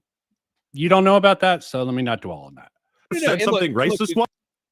But yeah, we're getting into this. So tell me to stop at any point you want to jump in. Oh my God! Oh my God! He's so based. Are you for real, bro? Are you for real? Don't come at me with this fucking weak shit. No. And look, I will be the first person to say that there's stuff on my Discord that happens that I don't know about. My only point in saying this is that there's nobody more racist than leftists like you. Nobody is more racist. How the fuck did you extrapolate that? Do you have brain damage? How did you extrapolate this from some fucking random? This is what you come at me with, bro? So yeah, I'm wondering if he knows he's switching between calling him a fence center and a leftist, and that's really stupid. I almost want to read the sort of post-liberal idea that just centrists are just really leftist, all of them. There's no distinction between them. I'm getting that reading from him somewhat, but maybe I'm reading too much into it. Oh my God, this is weak. No, dude, you ain't no telling Giga Chad, bro. This is. Dude, I'm just telling you that somebody on your server, there's a black guy from my community on your server, and he got called a monkey. And then somebody said that he lived in a mud hut. So I guess these are the people that you. Well, thank you for bringing that to my attention because I can talk to my mods and take action against this if action hasn't already been taken. Yeah. This is the hard hitting. Go ahead and pause the it. Discord messages from random users in a public server. Sorry, you caught me with my pants. No, go on. So what do you think of that switch there? Because like once he found out, like, oh wait, they're calling like a specific person on in my community this. I should probably go into like moderator mode. Which I think is like the right. You saw me do that off air with you once. But yeah. Yeah. I mean, he plays it up well. I think he gets even a little bit confused. I'm not quite sure who if it was someone from, I guess, AndyPants who went into his server. Did he bait the sort of racist sort of comments? Or yeah, it gets confusing here, but I find it hilarious. Okay, sorry. Maybe I should actually listen to the words because I'm just laughing way too much here. Okay. Yeah. So no, I thought it was funny. I thought it was funny because it shows how racist you are that one person got in your server and said something racist, and that I'm putting all on you. And you're a leftist, and you're like, are you retarded, Andy? You're not retarded. There's no way you can make this possible connection through any logical means and actually believe it. Dude, your friends that go to the Pride Parade are gonna hate that you said retard right now. They're gonna hate. I don't give a shit. Your I don't give a leftist shit. friends are gonna hate that you said retarded. I know. You guys should check out my leftist friends from the Unsubscribed podcast that I was just on. Those guys, man, they really want to take. Yeah, as I said, I do too much research. I think I might have watched this before this debate or after. That this is hilarious if you connect the two. Take away our guns. And yeah. No, I guess I get, but I shout out to the guys on Unsubscribe. Those guys are fucking awesome. I had a great time, by the way. I just thought it was funny with Concord. I love black characters in games. I think it's great to have black characters in games. My point is that it's odd to be like, hey, here's 6 black characters in it. And I find his over reliance on Concord be a critical mistake in here. Okay, you're saying there's a pattern. Give us more. Okay, were there even AndyPants, 6 exactly, or how many was it? I don't know if it was 6 black characters. Was it? I think he is correct. Okay. He Well, might be. Let's see. 6 darker skin characters. Well, that's Depend- darker skin. We'll count him as black for the sake of this. I don't know what race that person is. 3, yeah. Wow. 4, 1, 2, 3, 4. 5. Okay, 5, and then like there's one ambiguous one. So I guess. Okay. Or I guess there's like a couple ambiguous ones. I guess. And I'm still saying over reliance on Concord. I think it's a mistake here. Okay. If you're trying to say he's trying to make a pattern about the Act Man, you need to catch him on different games. Okay. You harp on just wokeness in one game. Have him bring up other examples of other woke games that Act Man. Just the over reliance on Concord just seems pathetic to me. Yeah. Well, it is probably like the biggest AAA failure of like the year, almost certainly, right? I guess so. Maybe that's why he's trying to lean into it, but I mean, it was a huge fuck up on Sony's part. I mean, like a huge fuck up. I did not realize that. I saw the triggering thing. I think they try to go meta ironic in Dustborn. I saw someone play it, and I'm like, yeah, this is pretty bad. Okay. Not really a fan of this, but I'll live with it. Okay. I wouldn't play it, but I can understand how, in a meta ironic way, it might be someone. I'm just not going to play it. In a game and not one white character. And it shows a bias. And I think you do your channel. And again, he just fact checked you and the black people. There's one indeterminate person, but there is a white person. And the fact that you keep on reiterate I'm wondering if Ackman should call him out on that. Okay, that there is a white man, or would that just he might not even know. I have no idea. Good point. Characters in a game and not one white character, and it shows a bias. And I think you do your channel a disservice by like never talking about it, and it's like you specifically avoid ever talking about these things like the uglification of women, dude. Like the uglification. Did you come up with that word? That is true. Dude, the uglification. Are you gonna sit, dude? Are you gonna sit here and deny that women are being made ugly in games? Like you're chuckling about it, but you know it's true. Yeah, Samus ain't a babe no more. She's so yeah. Go ahead, Buzz. If you want to, like again. Yeah, I was gonna just push back. Samus is still a babe. Zero suit Samus all day. Well, Samus is still a babe, and also Act Man. I think this is Andy scoring a W here, a rare W for him. Perhaps the only one all stream. But yeah, you think so?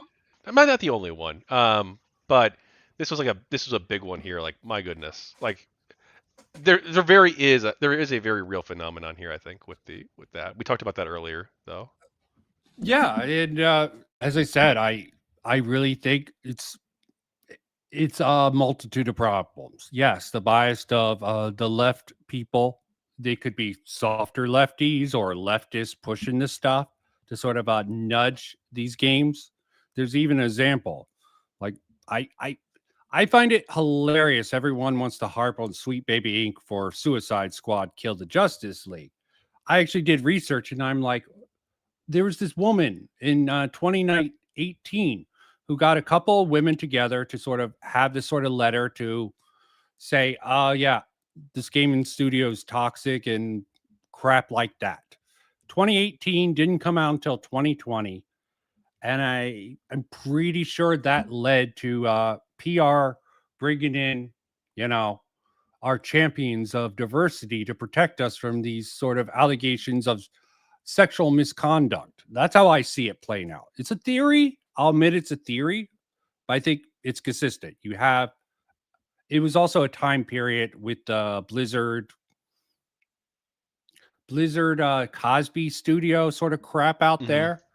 No studio wanted to be considered sexist for a long time, and definitely activists pushed for a lot of change in the industry. Well, you're doing a book on Gamergate. They were doing this beforehand. They had it all prepped, and they had certain instances they were able to capitalize on it, both within the gaming industry and socially with BML, which Ackman brought up earlier.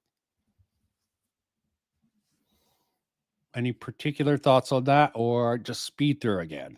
I'm good to continue if you are. And if you want actual real answers, but you're going for like cheap gotchas that are not going to work, okay? You're firing blanks at me, bro. I mean, I want both. I mean, if you'll answer them, I'd like real answers and gotcha answers. But gotcha answers? Well, fuck, you got me. Women are super ugly in video games. No, how have I not seen the light? I'm just now seeing it, Andy. I just find it very strange that you would deny, dude. It's like deny what? Deny what? Finish that sentence. I find it interesting that you would deny the obvious like uglification of women that's going on in games right now. Like, okay, so do you remember what I was talking about with the boy who cried wolf? Do you remember that? Yes. Okay, so when people come out and I hear about this game is woke, this blah blah blah blah blah, hear that shit. Yeah, I think you might be right. This is the Act-Man deflecting. Mm-hmm. This is moving the goalpost here to avoid this topic. As I said, I can discuss this topic and my thoughts on that. So can you. So can most people. Act-Man definitely seems like he's avoiding this by jumping off the back of a really... I think the point is valid, but I don't think it's really related to this particular point here very strongly. Well, and Act-Man, if he genuinely doesn't know, rather than being very dismissive of it, why doesn't ask him, hey, look, what are the 3 best examples you can give me, right? Or something like that, right? Okay, yeah. I mean, there's so many ways he could really... He said he was really getting into it, and the sort of pivot he does here definitely is a mistake by him, I would say. If you go on Twitter, you will see something new every single fucking day. I don't make videos just because one person on Twitter said it's woke or wow, look at how ugly they are and all that shit. It's like I'm going for substance. I'm not just here somebody to obsess over the graphics of every single video game female character and like analyze how big her boobs are and whether she's got camel toe. Like I try to cover important shit about video games, and that's fine if people want to cover that shit, like and talk about that. Dude, but I'm not obligated to make videos about the uglification of women. No, I'm not saying you're. Yeah, I agree with that. You're not obligated, but you are sort of dodging here, dude. Yeah, he is dodging. Obligated to make videos about it, but you're saying why don't I? Because I'm interested in other aspects of video games, like right that isn't going to piss off the lefties. I get it. Yeah. Oh yeah. I never want to piss them off. Never. I actually think he's trying to avoid pissing off the more right-leaning people in his audience here. Okay, I think he's gotten into this goon. There does seem to be a large majority of people who are focused on just the aesthetics, the look of the characters, no matter what context, and I think that's really stupid. We brought up the Star Wars Outlaws girl. Like, yeah, the model's beautiful, and definitely what they did to her model made her look more rough and tough, which fits the actual character they built there. Yeah, and I don't think the face model, like, I don't work in the industry, but maybe they do try to keep them 1-to-1, but there is, like, I think a lot of artistic decisions that go into designing the face rather than just like, oh, we're just gonna use 1-to-1 exactly the model too. Like, I doubt that would be the case for most games.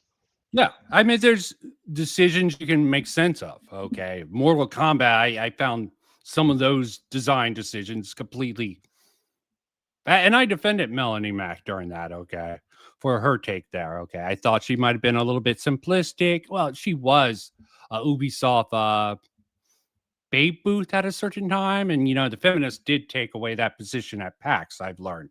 Okay, railed against the Babe booth, so they took her job. Of course, she would have a sort of bias against it. The feminists are taking our gerbs. Literally. They're taking away our babes at the booths. They are. They literally diving into the PAX stuff. The whole Dick Wolf stuff was hilarious. Okay. I told a friend about it who's complete normie. He was even laughing. He's a Bernie bro, and he was like, yeah, that stuff is insane that they were fucking pushing that bullshit. And he was a Bernie bro.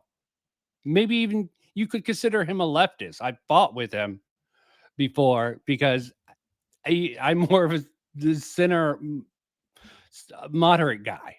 I just find that funny. So let me just Were you speaking or was that the video? Oh, I might have. My chair might have squeaked. I was spinning. Sorry. Chair squeak. Let me take a tip from you. I should start scrubbing my stuff, like the feminist and SJWs. I should get rid of that. I should get rid of the Hogwarts Legacy video so that I can really lean hard into appealing to leftists. I mean, if good strategy. Good strategy, Andy. Dude, I like this. Okay, I put captions on, so scrub myself. Paper trail to talk with me when you left so much evidence behind. Dude, I grew as a person. Can you say that you're gonna have to flip flop on a lot of things, man. Oh, I will 100% say yes. I flip flopped and I grew as a person. Are you willing? You flipped on a lot of things. Yeah, are you willing to admit that you went from catering to an alt-right audience to now you're talking to lefties now? No. What are you talking? When did I cater to an alt-right audience? Your audience is saying you used to be base and you're not again. Your audience. What do you think? Don't talk about my audience. Oh, I absolutely hate the audience argument, but I've gotten in fights in the comments. Let's not get too deep in that. People are being like, yeah, I'm totally part of their audience. They not used to be like this. I'm like, why should I fucking believe you? Okay. You look into these profiles. I don't go on. No, you finish your point, please. I was just going to simply say, why should I believe you? Okay. There does seem, I hate the term gaslighting, but frankly, sometimes I feel like people are trying to gaslight you in the comments on X. Okay. It's just insane to me. I'm like, I'm saying a factual thing and they try to argue against factual things. Okay. Well, throughout this next segment here, we're probably going to hear Andy use the word, I think, alt-right multiple times, which is such a weird, like, I don't know what his definition of alt-right is, but like, I've always associated that more with like the white nationalist wing of the American right. I think that's sort of like what it was like 8 years ago at least. And like, I don't know if like why he wants to like go that route. Like, does he think that like all criticism of wokeness is alt-right, or is he like trying to say something else? Because I don't think he's using the term quite like right. Yeah, I give a little bit of good faith sometimes for comedy like this here. This looks hilarious. You and I should team up against takedown of Kree and cartoonish. I've heard things about, I don't know if that's the real person there. He's rather infamous if that is the real person. And I don't know cartoonish, so I don't know really the criticism. Oh, shoot! Okay, well, hey, we got someone wanted to jump in. Milspec Monkey wants to No, come I don't on. think they want to jump in, okay? No, for your audience. This isn't a debate between me and you. It's just the fact I don't know if this is the real Smash Bandicoot, who has a really bad reputation online. Seems like it, but You're fucking chat, okay? I think you're a lefty now. I think you've gone left. Oh yeah. Yeah. Hardcore. Dude, yeah. I want like, communism. Activision, if you want to rub elbows with the Activision execs and all those people, You're just recycling all this dumb shit that isn't sticking at all. Like, okay. All right. Like, but hang on, back to the women thing. Andy, let me ask you a question. Yeah. Has God taken the anger out of your heart? Why do you ask that? Okay, I understand why Ackman's getting so petty here, because this is petty ass shit. Okay. I think rhetorically and optically, this is brilliant, but this is petty ass shit. The religion angle, I don't. Again, maybe if you're a religious person, this plays to you better. I do understand it. Yeah. Yeah. The sort of Christian push. Okay, you don't. Nope. There definitely is a fear, a well-warranted fear. We don't want Matt Walsh. Hell, even the sensible people in the anti-woke sphere is like, Matt Walsh, stay the fuck away from this sort of discourse. Get the fuck out. You're just going to make us look bad. I think there's other people who make you just look as bad, but I do research and yeah. I just curious. I mean, if you're, do you think? I want you to be. You don't have to be honest with me, but you got to be honest with him. Well, do you think where you're at right now, you're not a Christian, God has taken the anger out of your heart? Wait, do you? Yeah, this is just brilliant. Asshole-ish move. But the sort of follow up where, did we already get to the night? See, this is the problem with pre-watching stuff and knowing all this. You're sometimes misremembering what you watched before for what you're currently watching. Like, did I actually say anything about the ninth? Did he say something about the ninth commandment already? He did mention it earlier, I believe, at the very beginning. Okay. Remember he mentioned he talked about how it's don't bear false witness, right? So he did bring that up Okay. in regards to the claim that he was shilling for Call of Duty, I think it was, or something like that. And Okay. we have Yeah, Milspec Monkey. He wants to jump in actually the call.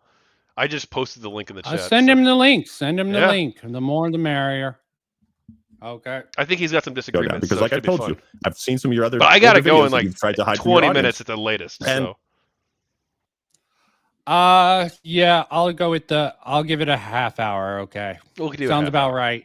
Because this Let's aim for 333. it's a good Okay. discussion, and I think it's good content. So I'm thankful that you're considering this a good discussion. Okay.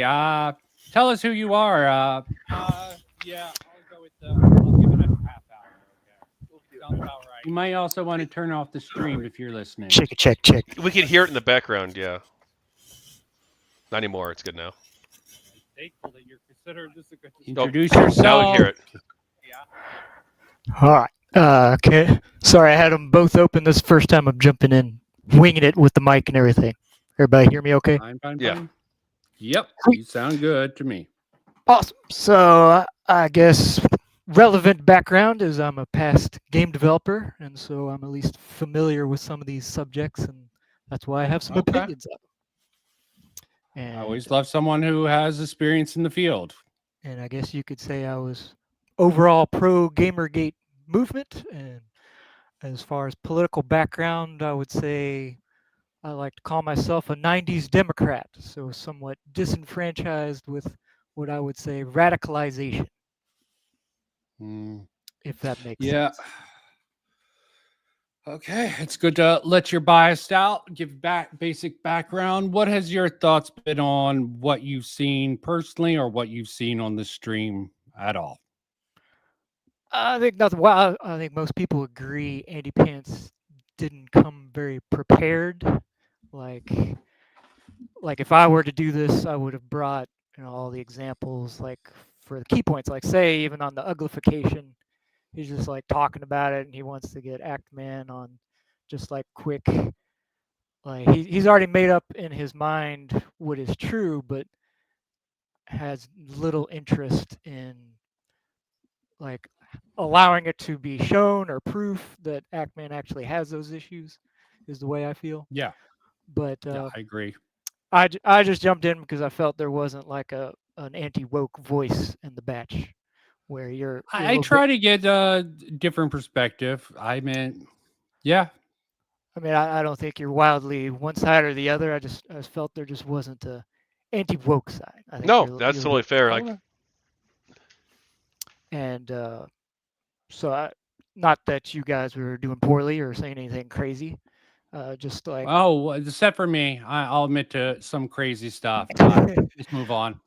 I would only bring up my opinion where I have a harder line on things like the pronouns, where I think clearly they've led to things that people just didn't consider at the time, and that they do have meaning and purpose, and they aren't just this little, oh, what's it matter, and that won't change anything. What do you care? Like they have real effects, and these are real political, basically virtue signals, or at least trying to promote the concept, or whether appease the people that keep asking for these such things. But I just think it's worth remembering, like 10 years ago, these would be insane. Like you tell somebody, hey, 10 years, we're going to have body type 1 and 2, and they would laugh at you. Like no one would believe that. But that's where we are right now.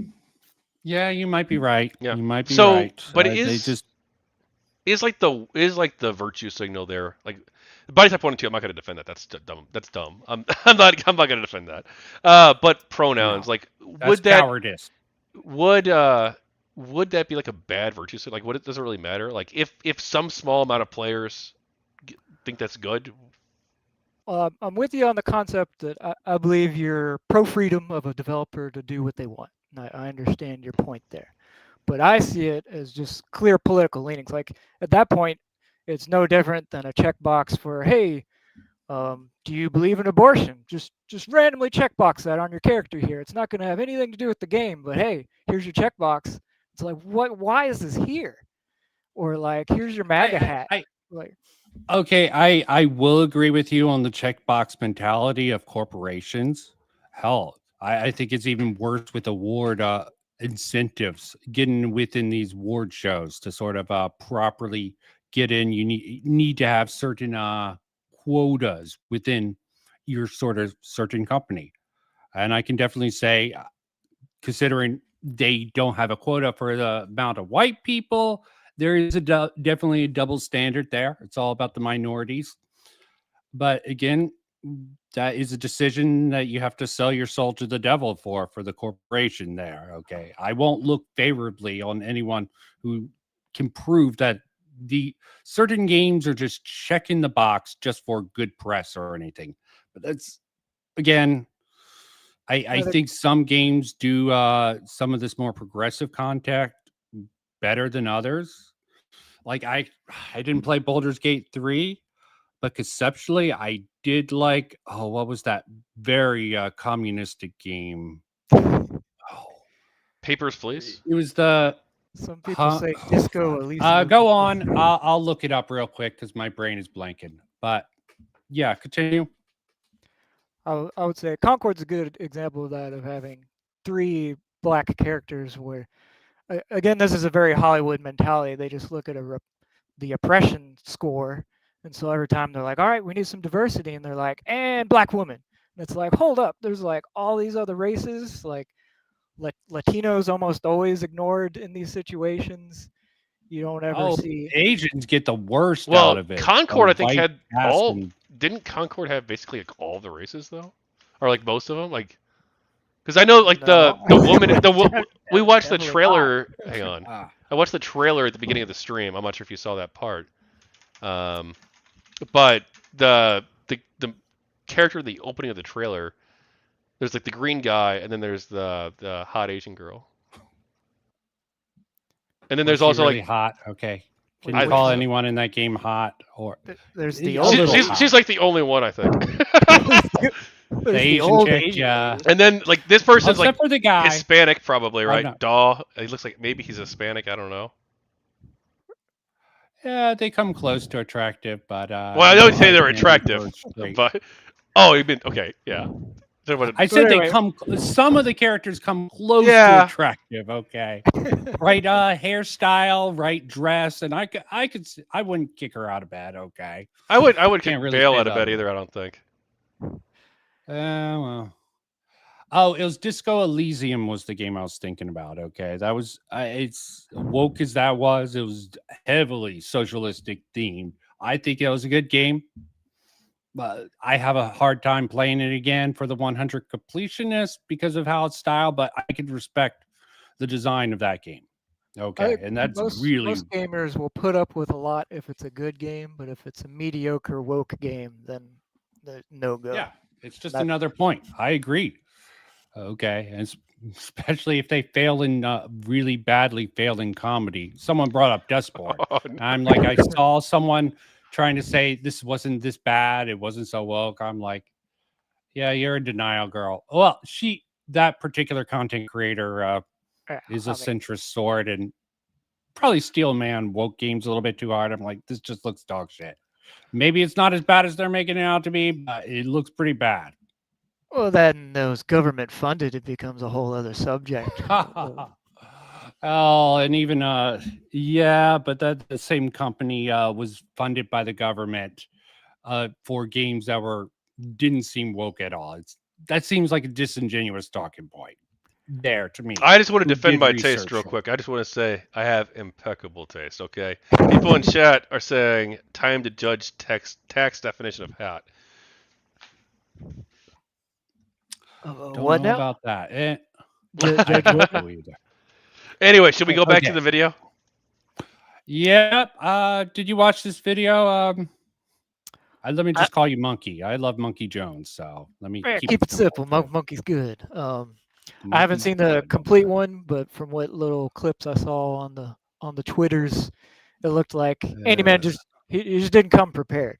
Like Yeah. and he's He definitely doesn't know the efficient way to really nail Ackman down. As I said, the Ackman's dealt with the comment, some criticism rather harshly from the commentary community. I think he's learned and grown.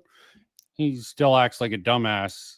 He's At least definitely a quarter of the time, at least an eighth to a quarter of the time. Okay, but he has that sort of lovable charm that he can mostly get away with it. Okay. I mean, he's definitely trolling So a it's little hard bit to find the by wolf trying when to every call everything gay. And I mean, it seems like clearly it's kind of a shtick. Fair enough. Fair enough. He did also say that R slur. Retard. fucking time a new game comes out, it's woke, and the gays are ruining it. Every fucking time a new video. You just said 100% of the games that come out are woke. Every single fucking one of them. Okay, this is a boy who cried wolf scenario, and it. Okay. I can't. How am I supposed to take? Am I just supposed to believe in what you say blindly? Dude, are you the ultimate arbiter of what's gay and woke and all this? You know what I mean? Like, dude, I'm just saying it's odd that you never talk about it. It's odd that you never talk about it. I talk about it when I talk about it in the streams. Like, he talks about it here. You talk about it here. Be more honest about it. Be like, yeah, you talk about it, dude. But you don't talk about it enough for my personal taste, okay? I think it's a bigger concern that you should bring up. That would have been the better position to take here. I don't know why he's taking this 100% completionist route. He should bring up an example of a boy who cried wolf on wokeness. Would have been a good time to. Oh yeah, shit. Well, he sort of brought it up, the 100%. Okay, I know people are considering. Sorry, I hate the mentality. You have to be all in or all against. It's just horrible. I have to agree with that man here. It's just a horrible mindset. It definitely, for wokeness, you definitely factor in the woke qualities and what you think cause it, and be like, we don't know for sure if this is the activist's vision. Okay, if gameplay companies were more transparent, we wouldn't have to fucking do all this fucking theory work. I think there'd be a better angle to take against these companies for the anti-woke person, not just spinning out these theories and treating like fact and regurgitating them later on, even after they're like, yeah, we don't know. Okay. Well, what would be even an example for you that you think was a mislabeled woke game? It's more about the prediction thing.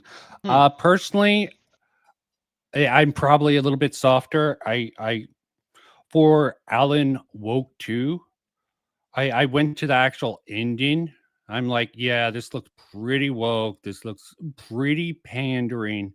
But there is an artistic interpretation that people sort of omitted talking about. And I don't even think this is a good thing. They had this weird sort of new game plus feature. They end Alan Wake 2 pretty much very pandering, very black power. It's the white guy thing. And this is actually came up between the black FBI agent and the writer as a piece of fiction. Okay. This was a narrative they were trying to get to complete the story. But the game ends and like, that's wrong. Okay. That narrative isn't going to work. Okay. That's a fail state for the game and the actual true ending. But you know what I mean? It's a little bit complex. Well, but that's from an artistic perspective. Alan Wake specifically changed a character that was supposed to be white to black and worked with Sweet Baby Inc. I mean, that one's a pretty clear-cut example. Yeah, I understand all the criticisms, and I definitely can't see it. I'm talking about for the end bit, okay? I'm not going to defend the sort of race swapping of that. I could, but let's not. I'm just saying it just feels disingenuous to say it's particularly one person who made the argument for the ending being extremely woke. As for the other race swapping, I think I quote the gender side because it seems to be redheads who seem to be turning black all the time, and I find that funny. I'm like, why is the redheads? It's because they have no soul. You think they have no souls, you assholes? That's that Hollywood spin the wheel mentality, and it always ends up on black women somehow. No, I just don't know why it's the redheads they're always race swapping. That's what I don't understand.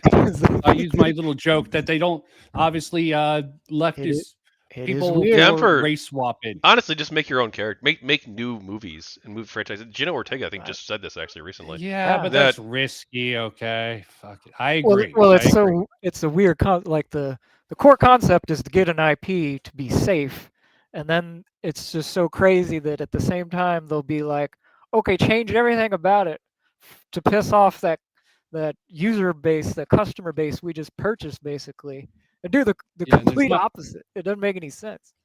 And there's much better points that none of these anti-woke. Oh well, okay. Rarely any of these anti-woke channels really get into, like the weapons, the sort of weaponization of academia. Well, people allude to it, but I think Lord of the Rings and Rings of Power. This not Rings of Power. Rings of Power and Wheel of Time is a great example of like why the fuck are you especially Wheel of Time. You guys might not know about this.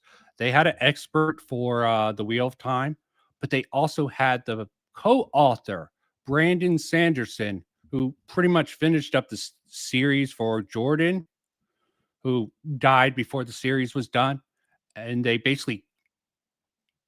dismissed the co-writer who finished up the series for a so-called expert for the Wheel of Time TV series, and that stuff is a trash fire.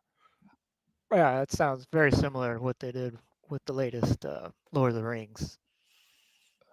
Yeah, I just think Wheel of Time not as popular as Lord of the Rings. I think it's a better example. They had the actual co-writer there to help them out, but they dismissed him, his sort of advice for someone who's more progressive. I think that's a great example there. But yeah, it's not. It's Rings nuts. of Like they literally They hire just- people that don't like the lore, and they're like, change it up, get Yeah. crazy.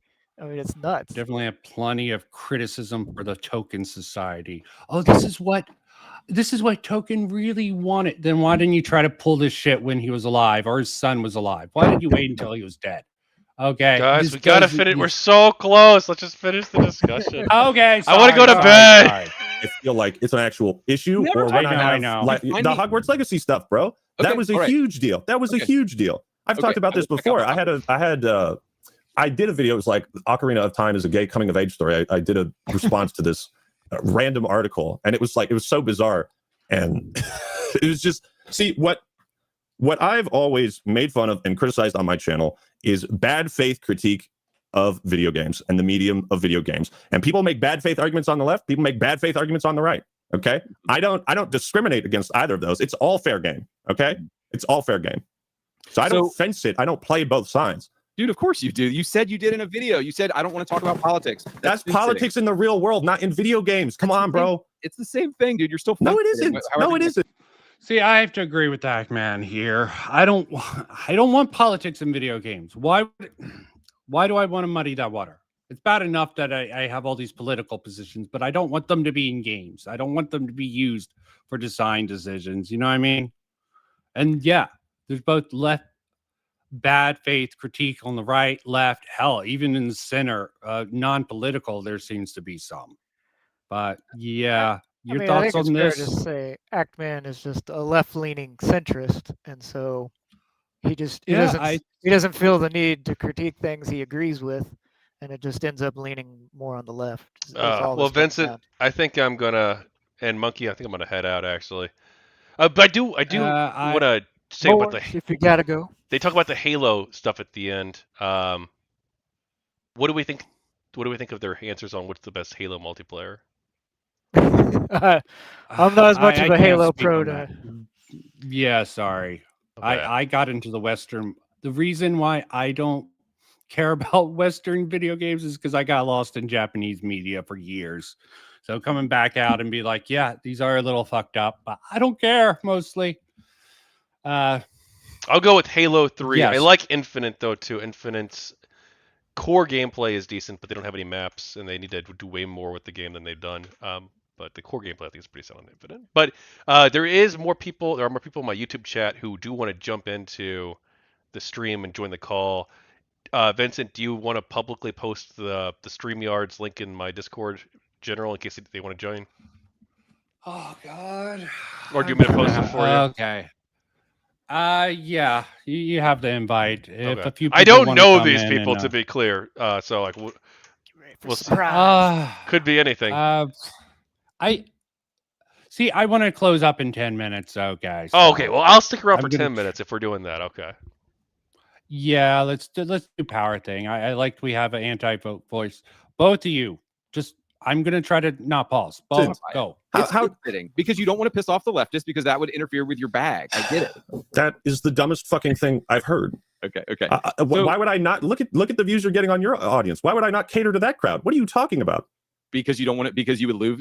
Yeah, I would lose. Yeah, I would lose the lefties. That's why when you're saying your audience is wondering why you don't cover this. Yeah, it's when people unsubscribed. Right.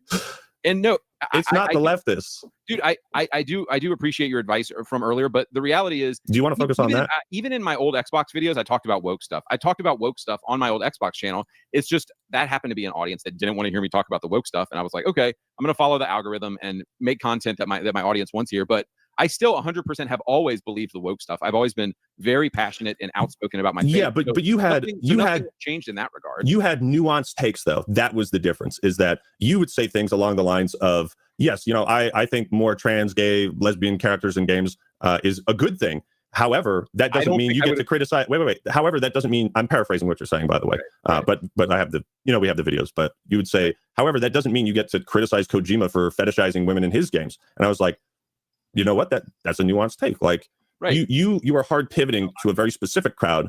And dude, I'm not pivoting to anything. This is stuff that I've always talked about.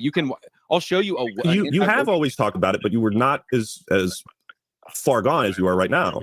That's what I'm trying to say. Is that's why I ask. Did God allow? Has He taken the hatred out of your heart? And you don't have to answer that. Okay, this is a good point. Someone else jumped in. Defective by design. I like the name. Don't really like the lack of profile, but stop. Do you have anything to say? As I said, I'm trying to close up in 8 minutes. Try to keep it a nice 3-3-3. Half of 6-6-6. Good logic. Defective by design. Get in there. Anything? Okay, maybe it's just working out his audio. Speak up or forever hold your peace. But I find this interesting. He goes on this whole rant. I think it's rhetorically effective. I think it's even mostly true. It seems true. Okay, can you hear me at all? I can hear. Can hear you, yeah. A little low, but let me see if I can keep it talking. Yeah. I'm putting up your mic. I rarely have to do this. Try this again.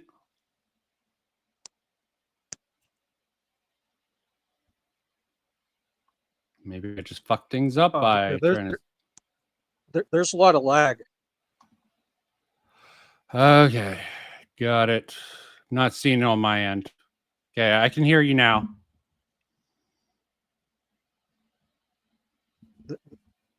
There's like 10-20 seconds of lag. Oh man. Wow, that is getting pretty bad. You always got to hate technical difficulties. Just want to power through? See, okay. Yeah, power through. To me, as I said, or your audience, or anybody, but you will have to answer that to him. Sheesh. Not at the moment. If there's anything in general you want to say about this debate, because we're coming to the end and trying to power through at least to what we can. Any broad general ideas about this or anything?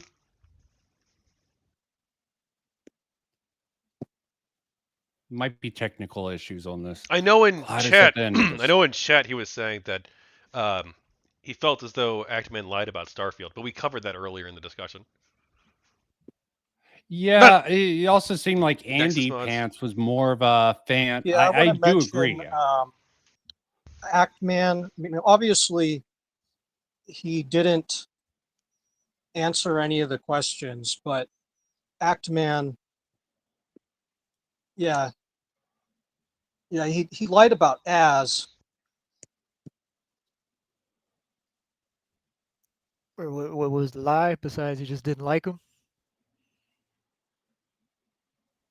Yeah, I covered that. I might have had a hot take on that also, but that's generally how I pull things off. There, I don't know. That's complex and behind the scene coverage. Yeah, I understand people mad at Ackman for his things and the whole as stuff. It's hard to converse with the lag, but I think nobody mentions the heel versus babyface thing. It might gets brought up later. How do you think it relates to this whole conversation about woke versus? You're saying you think maybe the sort of conflict between the Ackman and heels versus babyface sort of is causing this sort of a late echo effect from the Ackman taking action here with against sort of what he's at least claiming is disingenuous, dumbass talking points from the anti-woke YouTubers that are rising. Okay. Let's just move on. I'm sorry, but if we can't hear you, we can't communicate. Let's just move on. Yeah, I'm sorry. man. We have to think about the quality of the stream for the audience. Christ, every single day that I make my YouTube channel and that I make videos, I'm taking a stand for truth. I'm taking a stand for God, and so I don't have to be ashamed Ackman about any lied of that. about how he doesn't take a stance, and I'm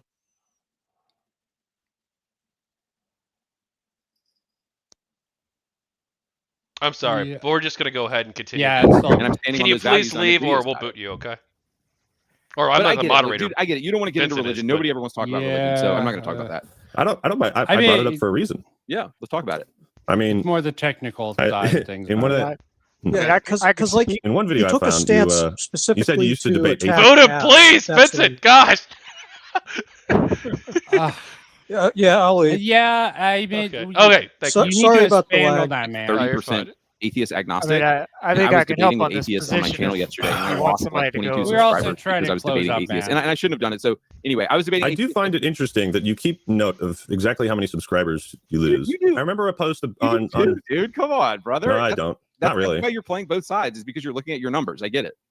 My numbers are all up right now. They're pretty good. Yeah. And it's not because I'm catering to leftists. I would have made some fucking shit tier excuse for Concord if that was the case. But I'm like, it actually wasn't that bad. If you talked about woke stuff, you'd lose like 1 million subscribers right now. So I get why you can't talk about woke stuff. Do you actually believe that?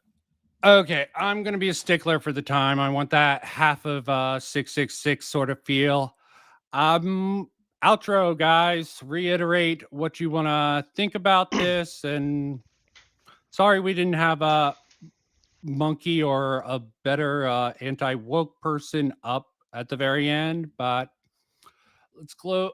No, monkey's still here. It's the other guy who left, but yeah, it was more technical issues. Yeah, it wasn't maybe you had an personal at all. argument.